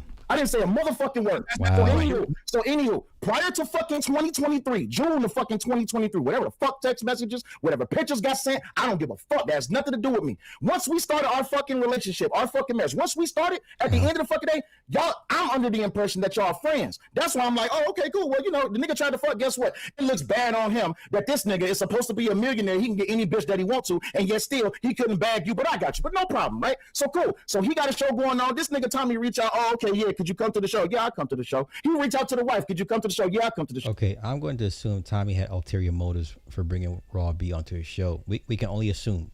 But then, given the reaction and how he responded, look at this, laughing, he's giggling. So this just confirms to me that Tommy had a long-term idea or plan to have Raw B on his shows just in case things blow up, and so he can kind of get get these shots off. So he's been having this in the chamber for a while and been wanting to fire it and let it off for the world to see. Wow. Show. The bigger question is, nigga, you know she was married. Why the fuck you asking her to come to the show if you know you used to try to fuck with her? Okay, now here's why I disagree with Cell. Cell, that's not his job. That's your wife's job. Your wife's job is when she leaves the house or gets in front of this camera, how will this affect my husband, my house, my children? That's not Tommy's job. Tommy's job is to create fissures and cracks in foundations. Tommy's job is to sow seeds of discontent. That's it. He is an agent of chaos. That's his job. That's all he's ever been known to do since he's been on YouTube for the last 15 years. Sir, Cell, you're wrong. Your wife should have more discernment. It's your wife's job. How's it going to affect my husband? How's it going to make him look? How's he going to feel about this? Okay? That's not Tommy's job. Let's continue. Nasty content strategy, bro. Nasty content strategy. So we got Nick Diaz and Mike Perry coming up next. But come on, I'm intrigued. Regardless of however the fuck you try to paint it, Tommy, we all know you tried to fuck. And even in that show that you had with Money Boy Trey, he may have agreed to the fact that it was the content creator, not Raw, that was talking shit about you. So the fact that you came out your fucking mouth calling her ugly, nigga, you was looking for a fucking juice to squeeze up out of a lemon, just like what Taz said about his wife. You always trying to weaponize shit. And at the end of the day, my thing is, Tommy, you're a fucking hypocrite in everything that you fucking say. You was highly disrespectful. You was wrong for showing that picture. No. Tommy's not a hypocrite. Tommy is who he's always been. Tommy's not a hypocrite. Tommy is what he's always been. Okay, we've been on this thing for too long, y'all. A lot of us grew up with Tommy. A lot of our first videos were inspired by Tommy. We know what he is. He's an agent of chaos. He is a seed, an inseminator of seeds of destruction. You know, he's a weapon of destruction. Okay, so nobody should be acting like, oh no excuse at this point. You want to go back and forth and yell, create a show? I don't give a fuck what the fuck you do, but you can admit to the fact that you was fucking wrong. That's just that fucking simple. I'm not asking you because I know that you're not gonna do it. Okay, I can respond now. Great.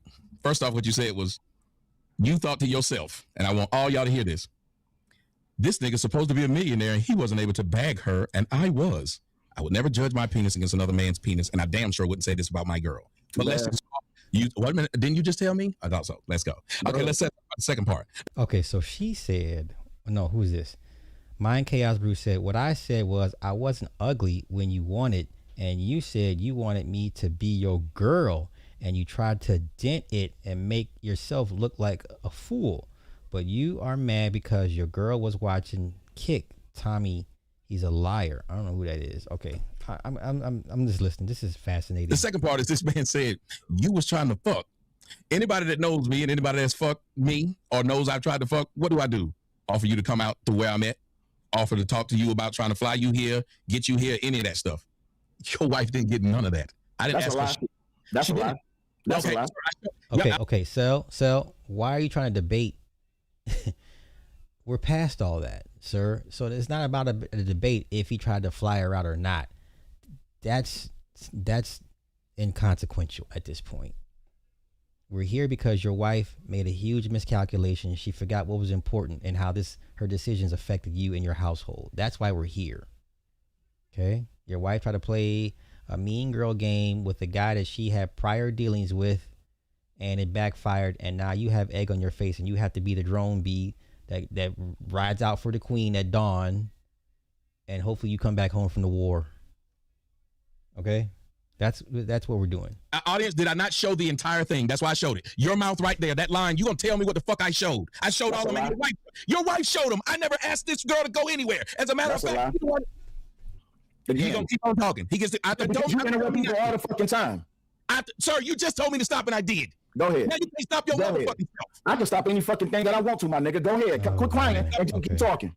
Well, then the next time you start talking, I'm gonna do it too until you stop crying. Nigga, your bitch wanted me. Your bitch wanted me. Yeah, once again, this is Tommy being a mean girl. Now it's just flat out disrespect. This is gonna be a good fight. I don't know, y'all. I think Mike Perry might take this fight. Because Nate ain't trying to take this fight to the ground, even though Nate is, a pretty good, his jiu-jitsu is pretty good. I would hope he would not stand toe-to-toe with Mike. Take him down and use a couple moves to negate his striking. This should be a really, really good fight. This won't go past 2 or 3 rounds, man. If he stands in there in the pocket, here we go. Oh, we got kicks being thrown. Mike is pressing on him already. Mike trying to knock him the fuck. Okay, let's continue. This is a good looking fight. I got it. You don't. And I got it. You don't. And the bitch that you got can't even help you, nigga.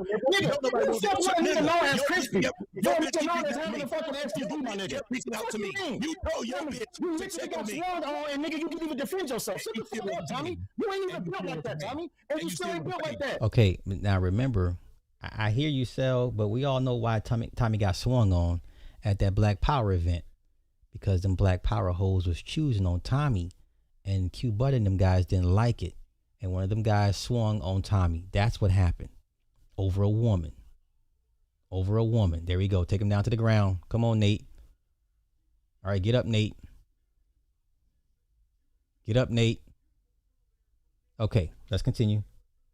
And you still ain't built like that. I could be a fan of a hey Tommy, watch this. I could be a fan of a bitch ass nigga 24 hours a day. Trust me, we got a nigga by the name of Jay Prince. Everybody know who this broke ass nigga is, and we all fans. So at the end of the day, that fan shit ain't helping you, nigga.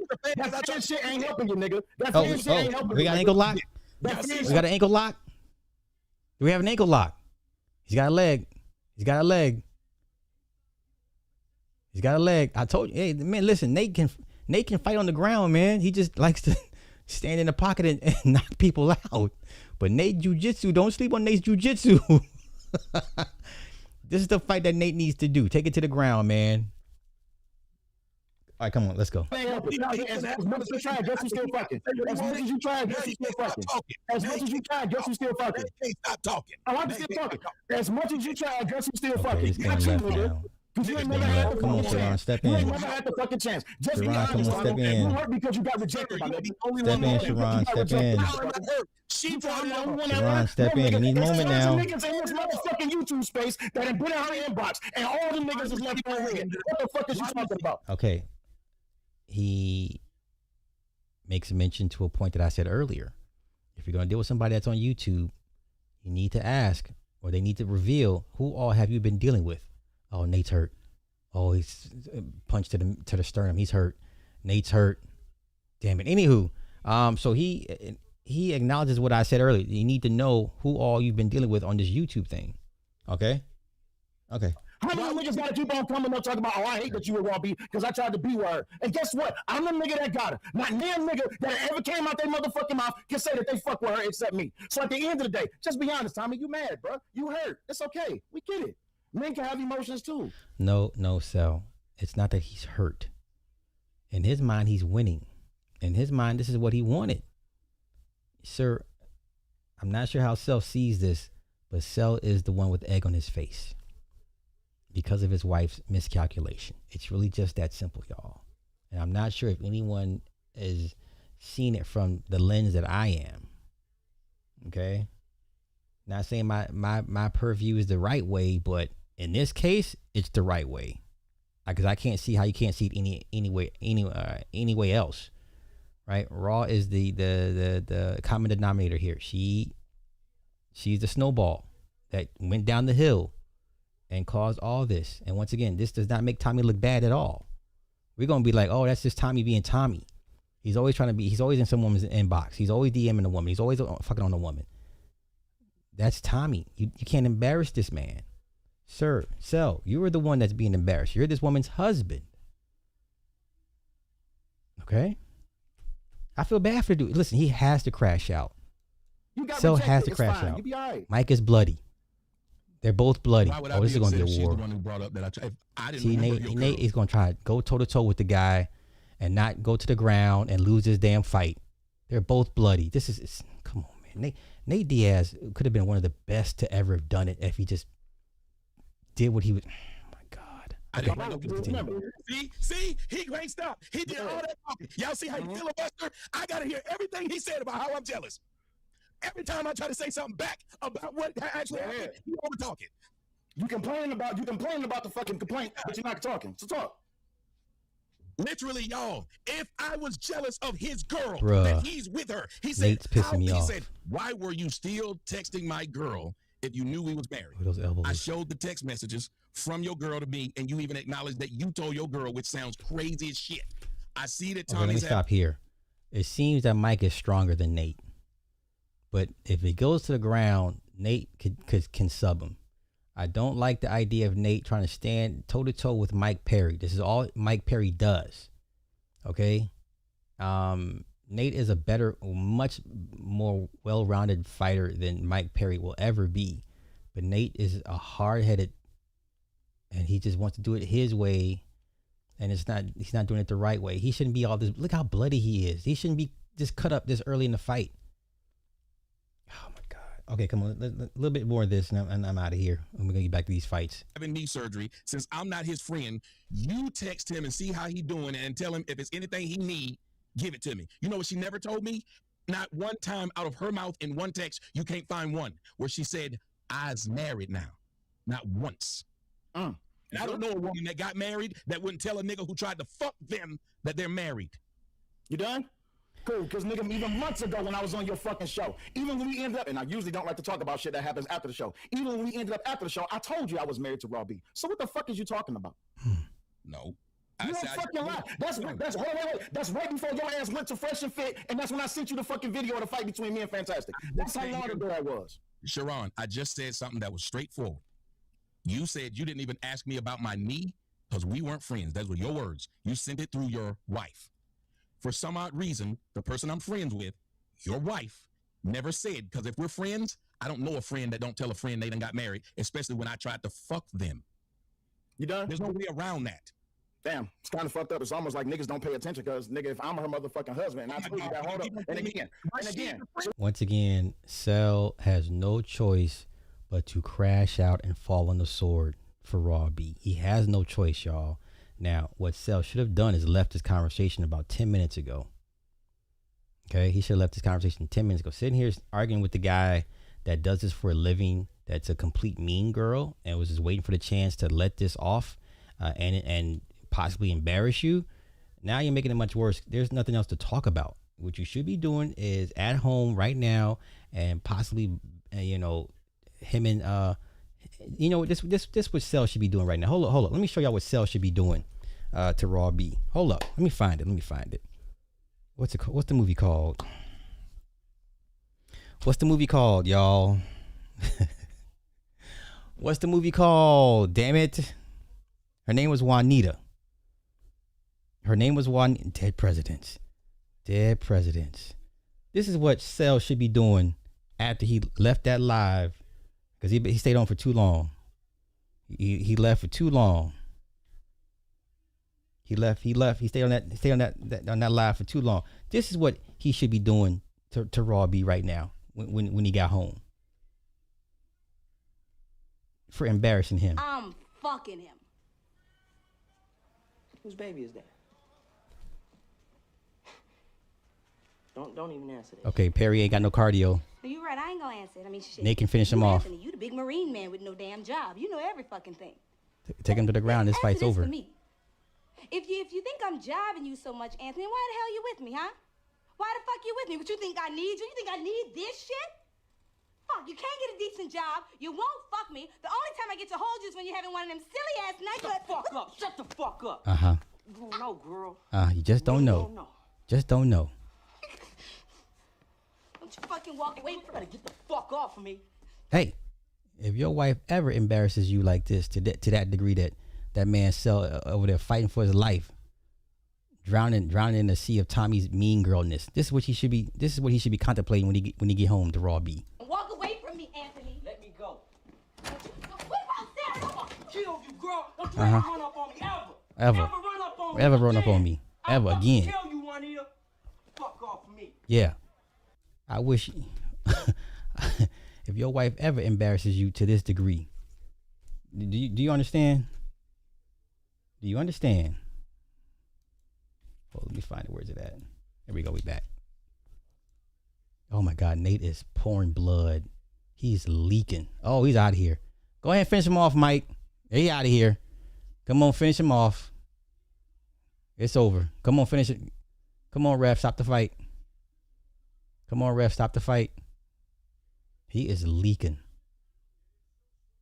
Come on, ref, stop the fight, man. And Mike Perry did way better than I thought he would, but once again, Nate didn't follow the game plan. Take this fool to the ground and sub him out.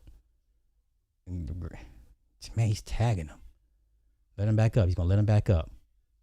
Doesn't even respect your oh my goodness. Stop the fight, ref. Come on. Wow.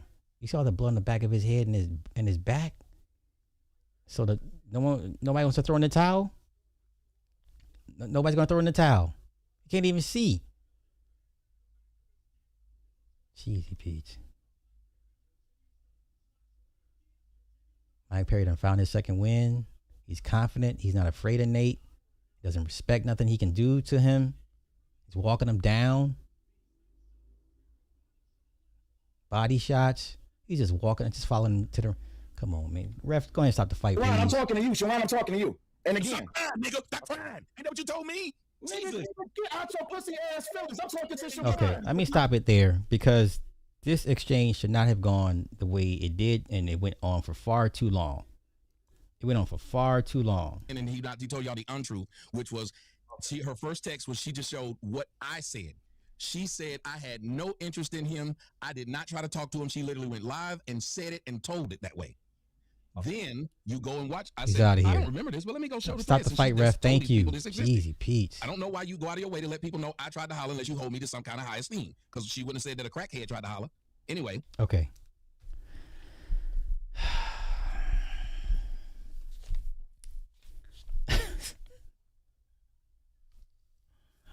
Sell. You see how his head is split open, y'all?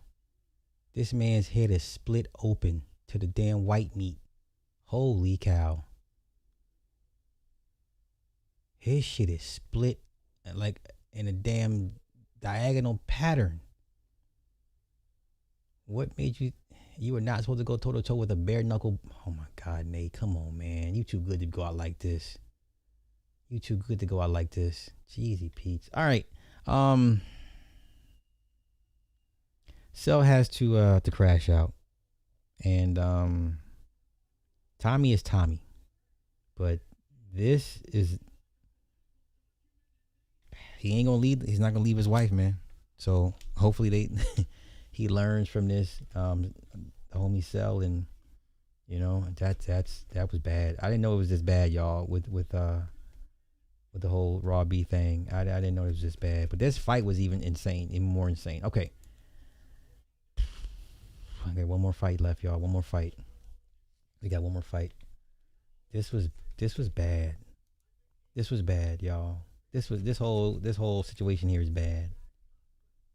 I hope Cell was able to, bark at Raw at home and be like, if you ever put me in a predicament like that, if you ever embarrass me like this again, yikes.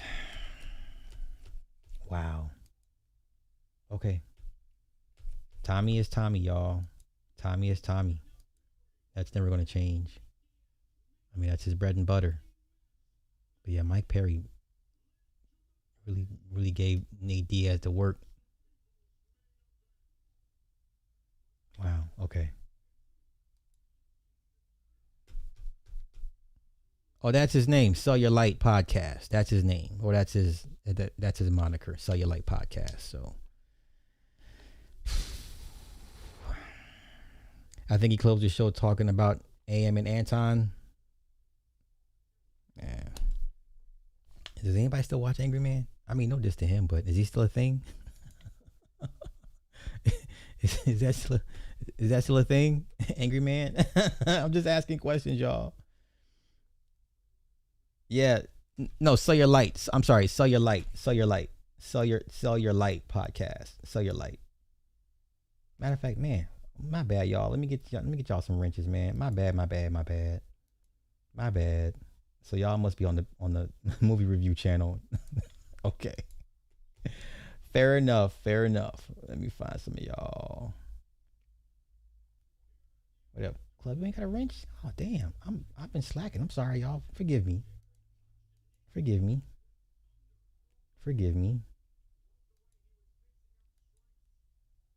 That was a good fight by Mike Perry, man. He fought his fight. Nate should have took that thing to the ground, man, and neutralized it. Mike striking, because clearly he had no answer for him when he did get him on the ground. He had a potential ankle lock. Mike had no answer for that,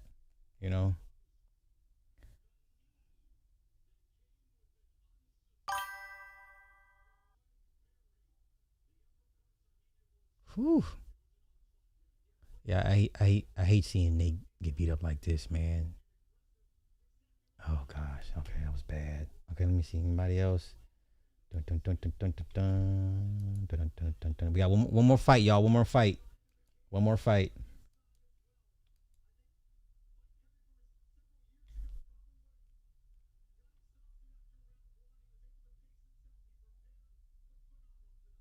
What'd you say? The way he was crying, I thought he might sell it. Oh my Lord, Jesus, Lord.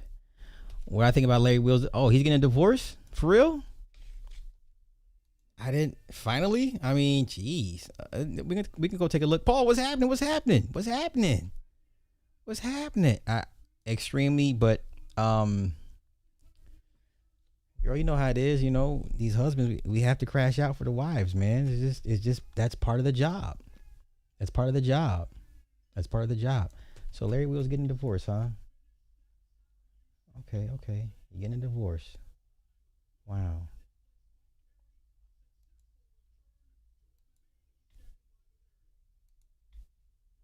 Yeah, that was a good fight by Mike, man. I didn't think Mike was gonna last this long, honestly, because if Nate had just done what he.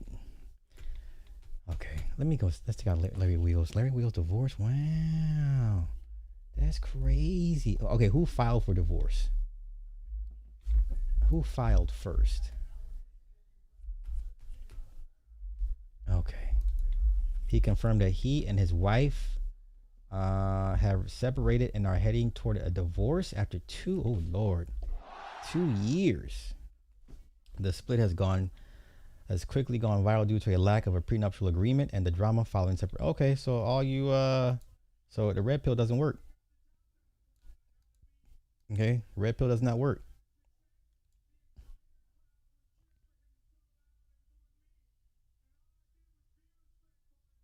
Uh-oh. Okay, come on, talk your shit, Mike.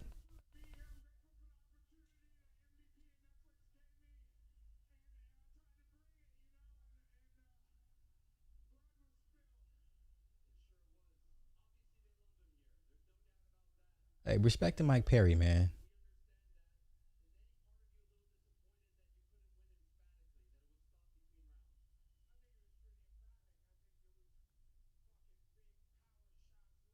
Yeah, Ariel, what fight were you watching? He sure did.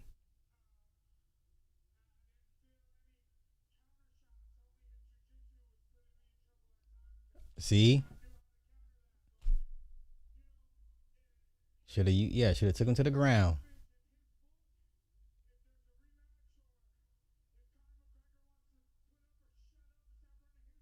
Okay. Okay.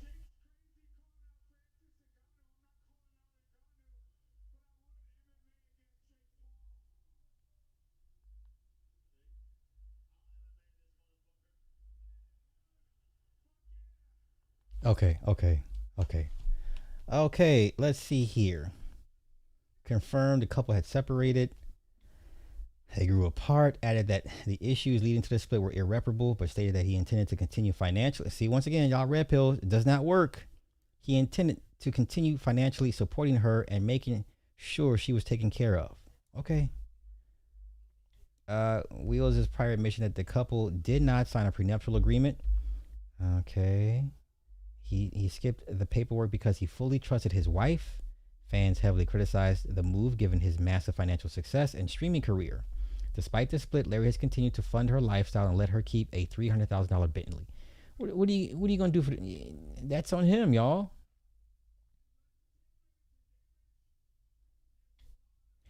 In the post, she reportedly claimed that she told Larry from the beginning she never loved him and stated she was the one who initiated the divorce because she couldn't stay with someone she didn't have feelings for. Yeah, okay, red pill guys, I'm waiting for y'all. The post concluded with the remark, "See you in court, Mr. Nice Guy." Wow. Lord have mercy. Lord have mercy. Lord have mercy.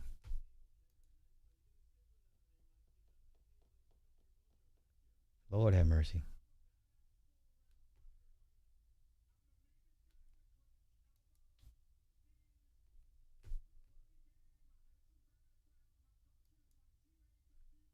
We separated.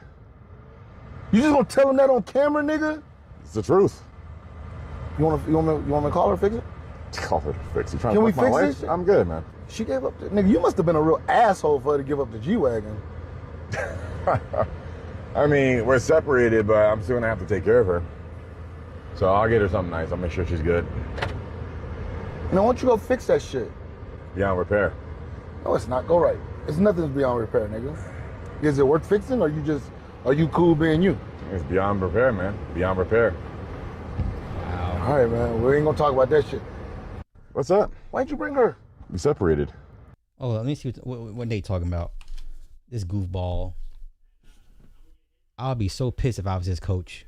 I would be so effing pissed.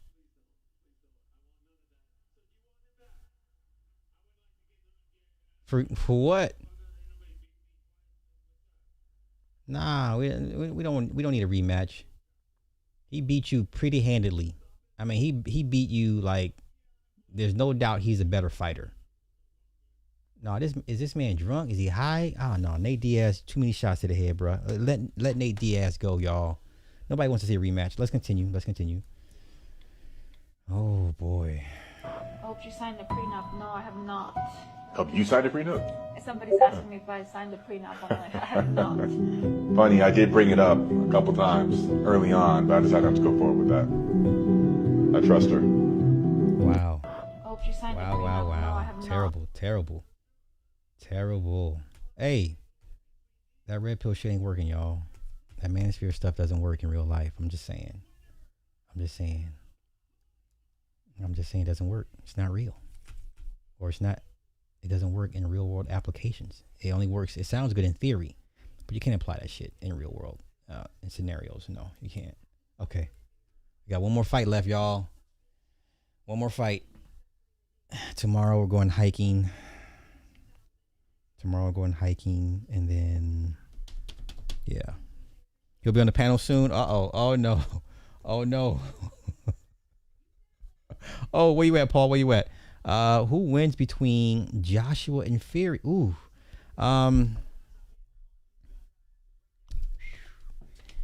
If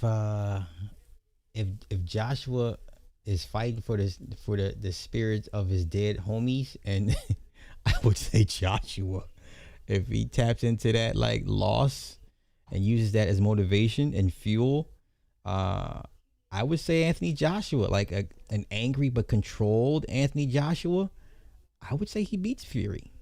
But he's got to tap into that dark side, man. He's got to tap into that and get angry and use his loss as the motivation. If you can't do that, don't bother taking this fight. I would not advise him not to take this fight. Like, if you can't tap into that loss and use that as like to get you over the hump, don't take this fight. For what? There's what other motivation would you have to fight except to fight to, I don't know, avenge the loss of your comrades? Like, this is for them. It's not about me. You know what I'm saying? So I don't know. If you can't do that, don't take the fight. You know. So yeah. You said the thigh gap. Ma'am, why are you focused on thigh? You got it. You got it. This turned into a shit show. I'm just waiting for the oh, let's go here. Michael's at $600 million, y'all. Real quick. Where we at? Michael has hit the 600 million plus barrier. Okay, let's see.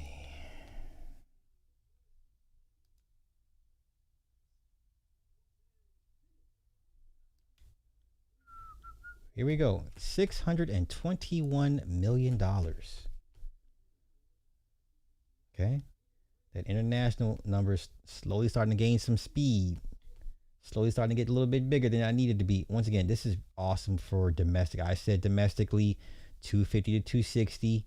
This thing might end up doing 270, 275 domestically, which would be even more awesome. If it hits 270 domestically, that's insane. But once again, we're waiting on the opening of Korea, Japan, and Russia. Okay. So we a third of the way there, y'all. We a third of the way.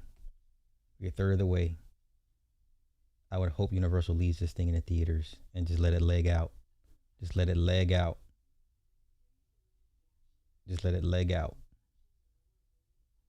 Okay, so Russia, that's the CIS account. China's sitting under 10 million. So we're just waiting on Japan, Korea, Russia. Okay.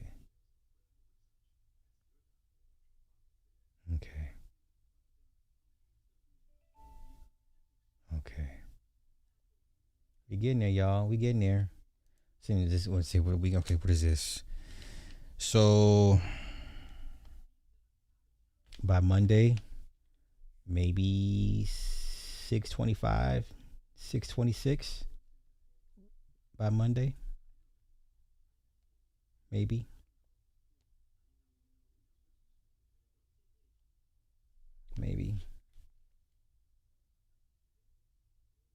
Okay. Let this thing leg out, man. And like I said, if it gets to $1 billion, it's going to squeak. I mean, it's going to squeak to $1 billion. You know, so we're gonna see. I'm not surprised. I'm not surprised. You said 275. I could see 275 domestically, man. I can see that. I can see that. I did say Grogu would be. I was more concerned for Toy Story 5 more than Star Wars. I'm not worried about Star Wars overseas hurting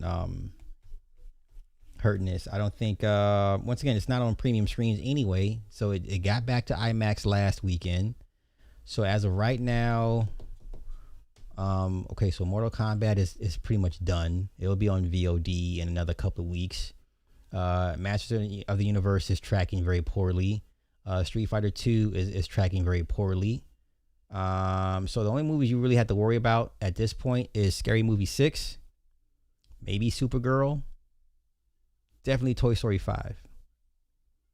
I don't Mandalorian, Grogu. I don't know. Let me see what they're tracking. Let's see what they're tracking.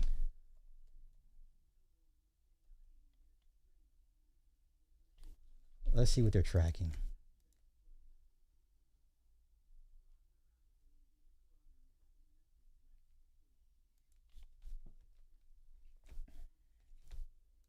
Let's see what they're tracking. Ooh, 80 million. Damn. That's pretty good. Considering what Disney and Star Wars has been going through. This is pretty good. That's pretty good. I think that's better than what people were expecting. Oh, then I forgot we got Steven Spielberg's Disclosure Day also. So it's looking at 50 million. Wow. So we're looking at 80 million domestic, 3-day, 95 million 4-day over Memorial Day. Wow. I'm not surprised. I'm not surprised.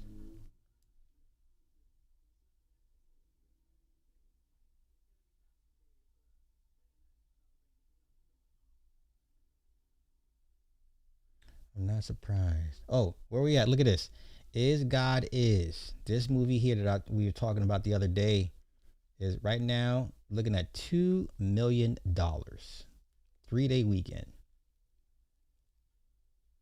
They reportedly spent $70 million on this movie. Okay? They gave a black woman $70 million to make a movie about a black woman and her 2 black girls to go try and kill their black daddy. This is what Hollywood cuts big checks for. Amazon has endless amount of cash, gave this black woman $70 million to make a movie about a black woman to send her black daughters to go kill their black daddy. If it makes sense to you, okay, cool. So we're looking at roughly $2 million opening weekend. This is instant flop. Instant flop. Okay? Instant flop. So it may end up somewhere between $3 and $4 million for the 4-day weekend. We don't know. Okay.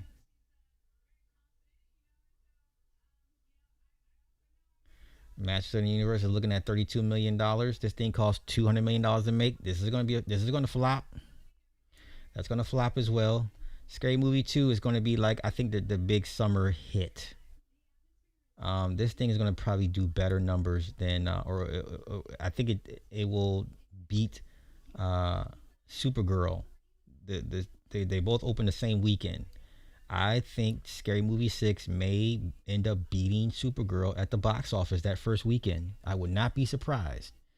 The next week we have Disclosure Day with Universal Pictures. I would not be surprised, y'all. I would not be surprised. Okay. Oh, I'm gonna go see it. Oh, for sure. Listen, I'm gonna go see Street Fighter. Oh, for sure. I'm a fan of this stuff, even though it's, if it's bad, it's bad. But I'm a fan of this stuff. At the end of the day, I'm a gamer at heart. I grew up with this shit. Just like a lot of you guys. MK2 is good. You said MK2 is good. Okay. Mean Gene, bruh. What was good about it? The only thing I liked, Kung Lao,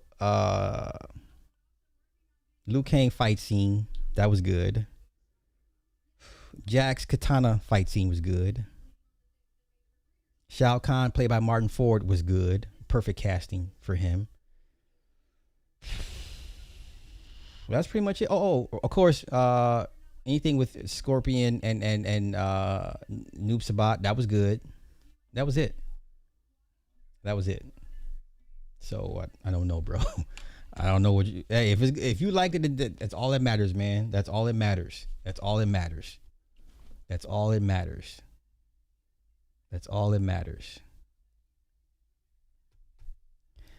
I am over Tom Holland as Spider-Man, bruh. I don't care for Tom Holland. Andrew Garfield has always been my favorite Spider-Man. I put Garfield over Tobey Maguire. I know he's the OG, but Garfield is a better actor, better emotional range. Like, listen, man, was it Endgame when they showed up? Yo, when he was talking about how he lost Mary J., you know what I'm saying? Like, Andrew Garfield is a hell of an actor. Like, he's one of my favorite actors. I just liked his version of Spider-Man more because he was more emotional Spider-Man. I just like Garfield better. I don't care for Tom Holland at all.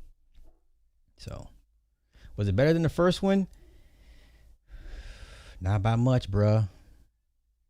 Not by much. Honestly, not by much. You know, in my opinion, people were saying it's way better than the first. No, it's not. It's that much better than the first one. You know. Now they're talking about matter of fact, let's go take a look at the box office for that real quick. While we're waiting for Ronda Rousey. Oh, there's CM Punk. Boo. CM Punk. Boo.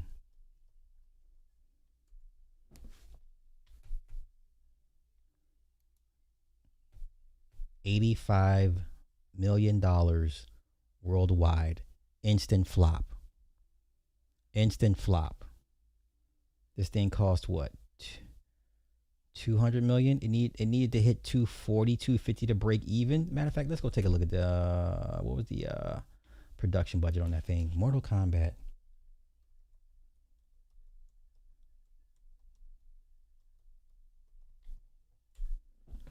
This thing cost. Oh no, it was 80 million. Okay. So it needs to hit 240, 250 to break even. Yeah, 2.5 is your metric. That's for your marketing, all that other stuff, incidentals. Oh, Alicia Baumgartner. Okay. So yeah, this thing needs to make 240, 250 to break even. It's not going to do that. This thing might hit 150 when it's done. This thing will be on VOD very, very soon. And then they're talking about they want to do a third one. Okay. I mean, sure. Shoot. Yeah. Boo. Boo. Oh, you know what?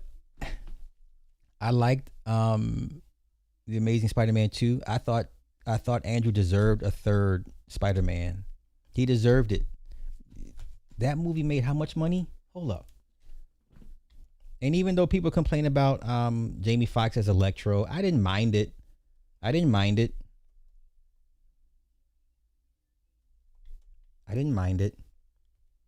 This one here. This made $700 million. How does he not get a third film?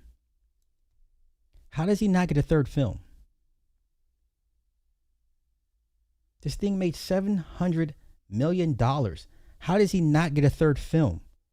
This thing did $500 million overseas. How does Andrew Garfield not get a third Spider-Man movie? Why not? Okay. How does he not get a third movie? He deserves it. I don't care if they do an alternate universe, Elseworld, another timeline. I don't care how it gets done. He deserves a third movie. Make it happen. I don't care how it happens. He deserves a third movie.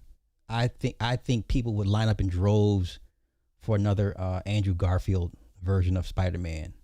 Finish his arc. Finish his arc.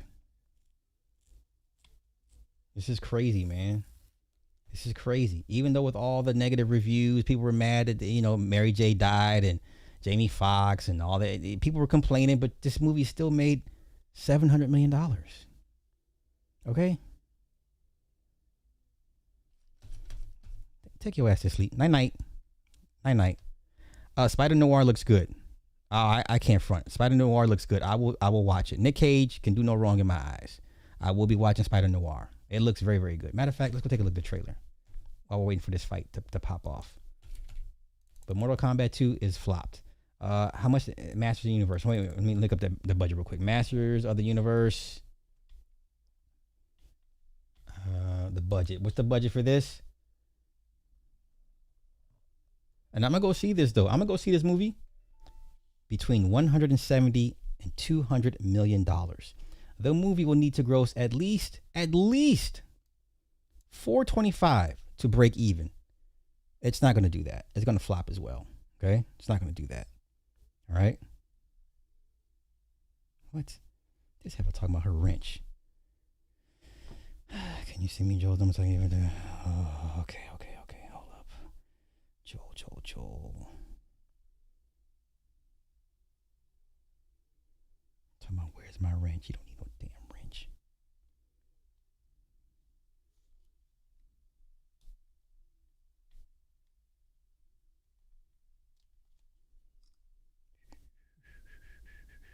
Hold up, y'all. Okay. Yeah, so this movie's going to flop as well.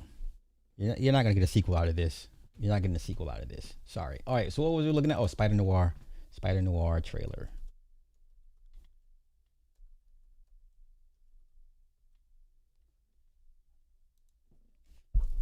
Let's take a look, shall we? So you want it in black and white or true hue color? This does look good in black and white because that's what it's initially made for, black and white. Let's go. I think you're braver than you let on. Shooters, okay. She's been in a hole ever since Ruby died. We're chasing ghosts. Maybe we can be alone together. This is your chance to put that shovel down. So what are you waiting for? For either black and white or true hue color. Let's see what it looks like in color. Every mystery. Here we go. Fight time. Look at how small Gina Carrano looks, y'all. This woman's going to get her ass whooped. She's going to get her ass whooped.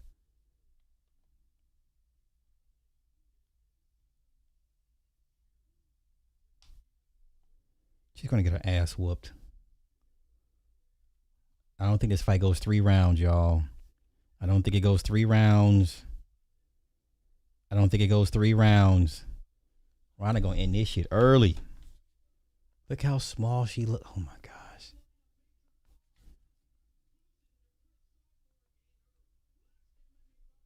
No, sir. She got her ass whooped by Chris Cyborg. Okay, what you talking about? She lost. She got her ass whooped. That's why she stopped fighting.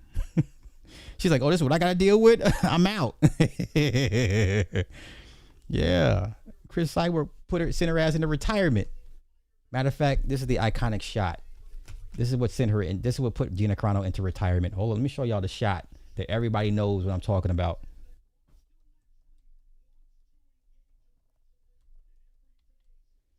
Where's the fight? This is the one particular shot. This is the shot that made her quit. Okay? This is the shot that made her quit. You understand?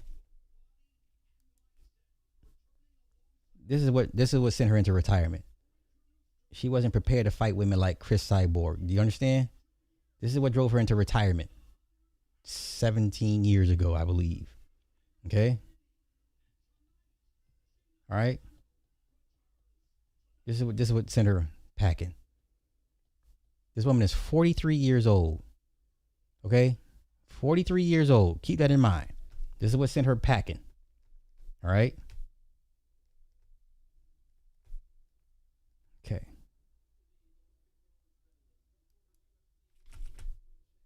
This fight doesn't go past 3 rounds. This woman talking about where's my wrench. You know what? That both of y'all talking about his wrenches. When you talk about something, where the hell are you? Where's she at? Okay, let me find you. Let me find y'all. So y'all really on the backup channel when I'm broadcasting from both channels, but it's okay. It's okay. As long as you're here, it doesn't matter. As long as you're here. Mean Gene, did I get you? Here we go.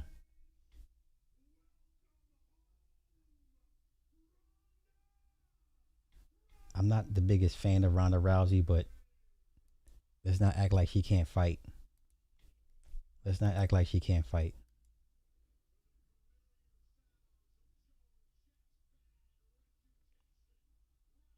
Oh, she looks serious. Oh, she didn't come to play.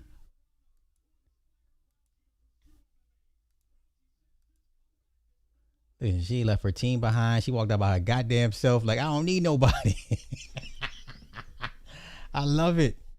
I love it.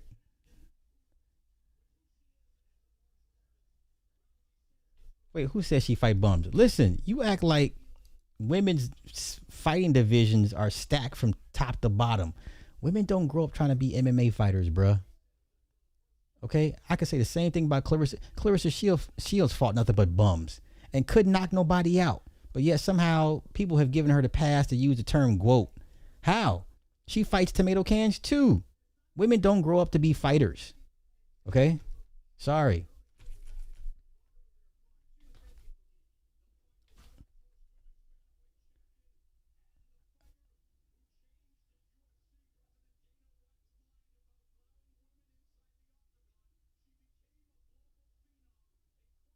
Say what you want. She's on Mount Rushmore. Listen, my Mount Rushmore of female MMA fighters in no particular order is Cyborg, Gina, and Ronda. And you can make a case for number 4 for Holly. There's a couple other women you could put at number 4, but my top 3 on the Rushmore is Ronda, Cyborg, and Gina. And that's not a debate. You can fight it out for number 4. She about to get in here and whoop her ass. She about to get in here and whoop this old woman's ass. Y'all bugging. She about to get in here and whoop this old woman's ass.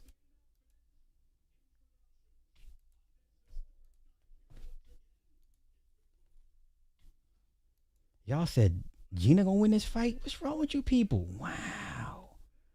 Wow. All right. Amanda Nunes. Okay. I'm not mad at that, even though Dana wouldn't give Cyborg her rematch.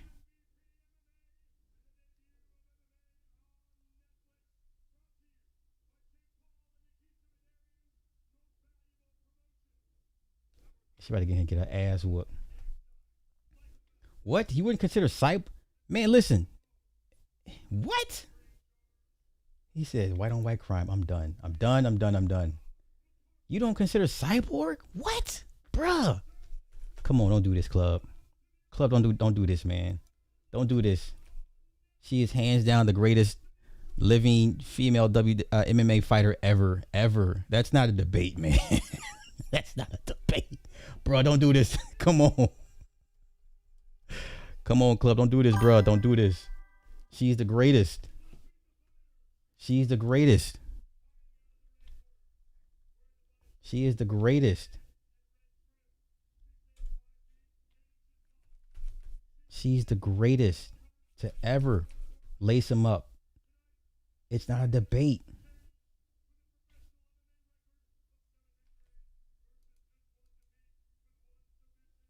This woman has done everything. She's fought everybody. She's won every fucking belt. These squirrels are better at saving than we are. And more organized. She's won every belt. She got another fight coming up. Come on, man. Don't do this. Don't do this. Let's not disrespect the greatest to ever do it. Let's not ever do it. Does that ever, sir? No one, Joanna, no, Rose, ain't, no. For number 4, it's between Holly, Kat, and Amanda Nunes. But the first 3, hands down. Look at this. 2009 when she beat up on Gina Carrano. Yeah, first round. Ended in the first round. Look, she's gotten belts in Strikeforce, Invicta, UFC, and Bellator. Ain't nobody. Come on, don't disrespect the champ like this, dog. Ronda came to knock this old woman out. Let's go, Ronda. No mercy. No mercy.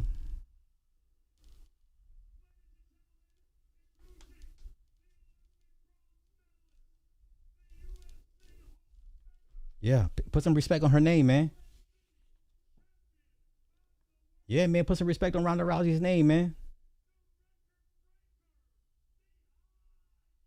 Yeah. Rousey, yeah.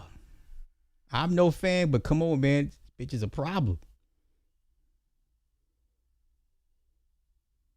She's a whole problem out here. Yeah. You're not gonna come in here and disrespect Ronda Rousey like that. That's what we're not gonna do. That's not what we're not gonna do.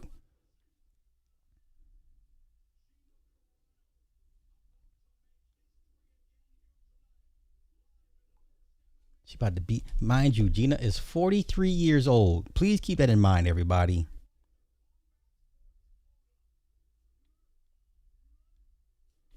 Let's go.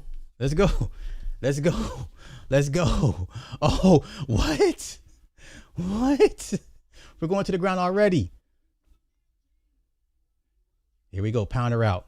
There you go. Uh-oh. Armbar. What'd I say? It's over. What'd I just say? Not even 20 seconds in. Are you kidding me right now? What'd I just tell y'all? 20 seconds. 20 seconds. 20 seconds is all she needed. If y'all get the fuck out of here with that. I told you what was going to happen. What you crying for? You got paid? Boy, don't. Hey, listen, don't. I know what I'm talking about. Why are they crying? Why y'all crying?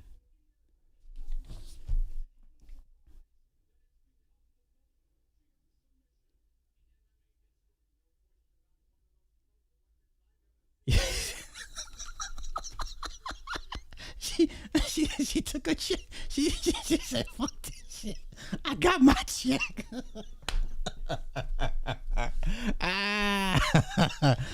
I feel bad for anybody that really thought she was going to do something to Ronda Rousey.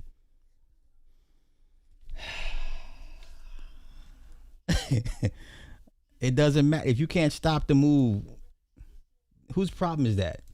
If you can't stop the move, whose problem is that? Oh my gosh. This was disgusting. Disgusting. That's the ran off with a bag.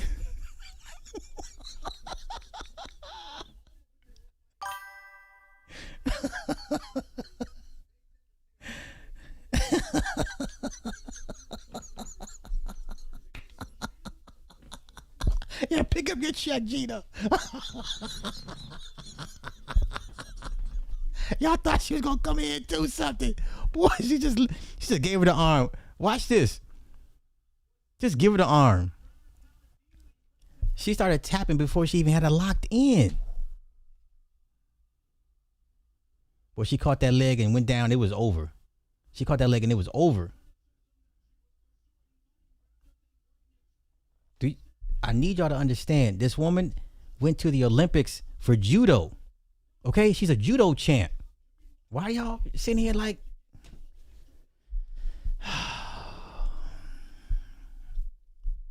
Why? Why did y'all think it's going to end up any different? Gina is 43 years old. She is not trying to get into no 5-round fight with a goddamn judo champ. She hasn't fought in 17 years. What would y'all... Okay. I'm going to get out of here. Oh my God.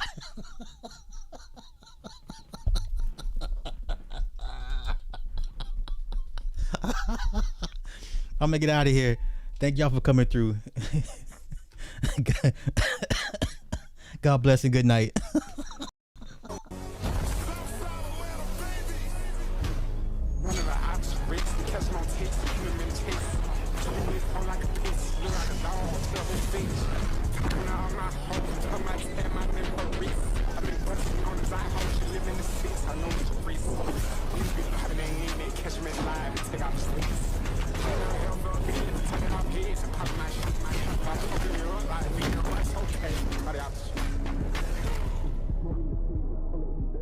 Walking that bitch like, how the hell y'all doing? How y'all feeling today? Ready to turn myself in down at the station. I made a killing today. Always gonna be money. Always gonna be hoes. Always gonna be something. The only thing you got is your word. I put that shit on my mama. No, you really just can't get comfy. Gotta keep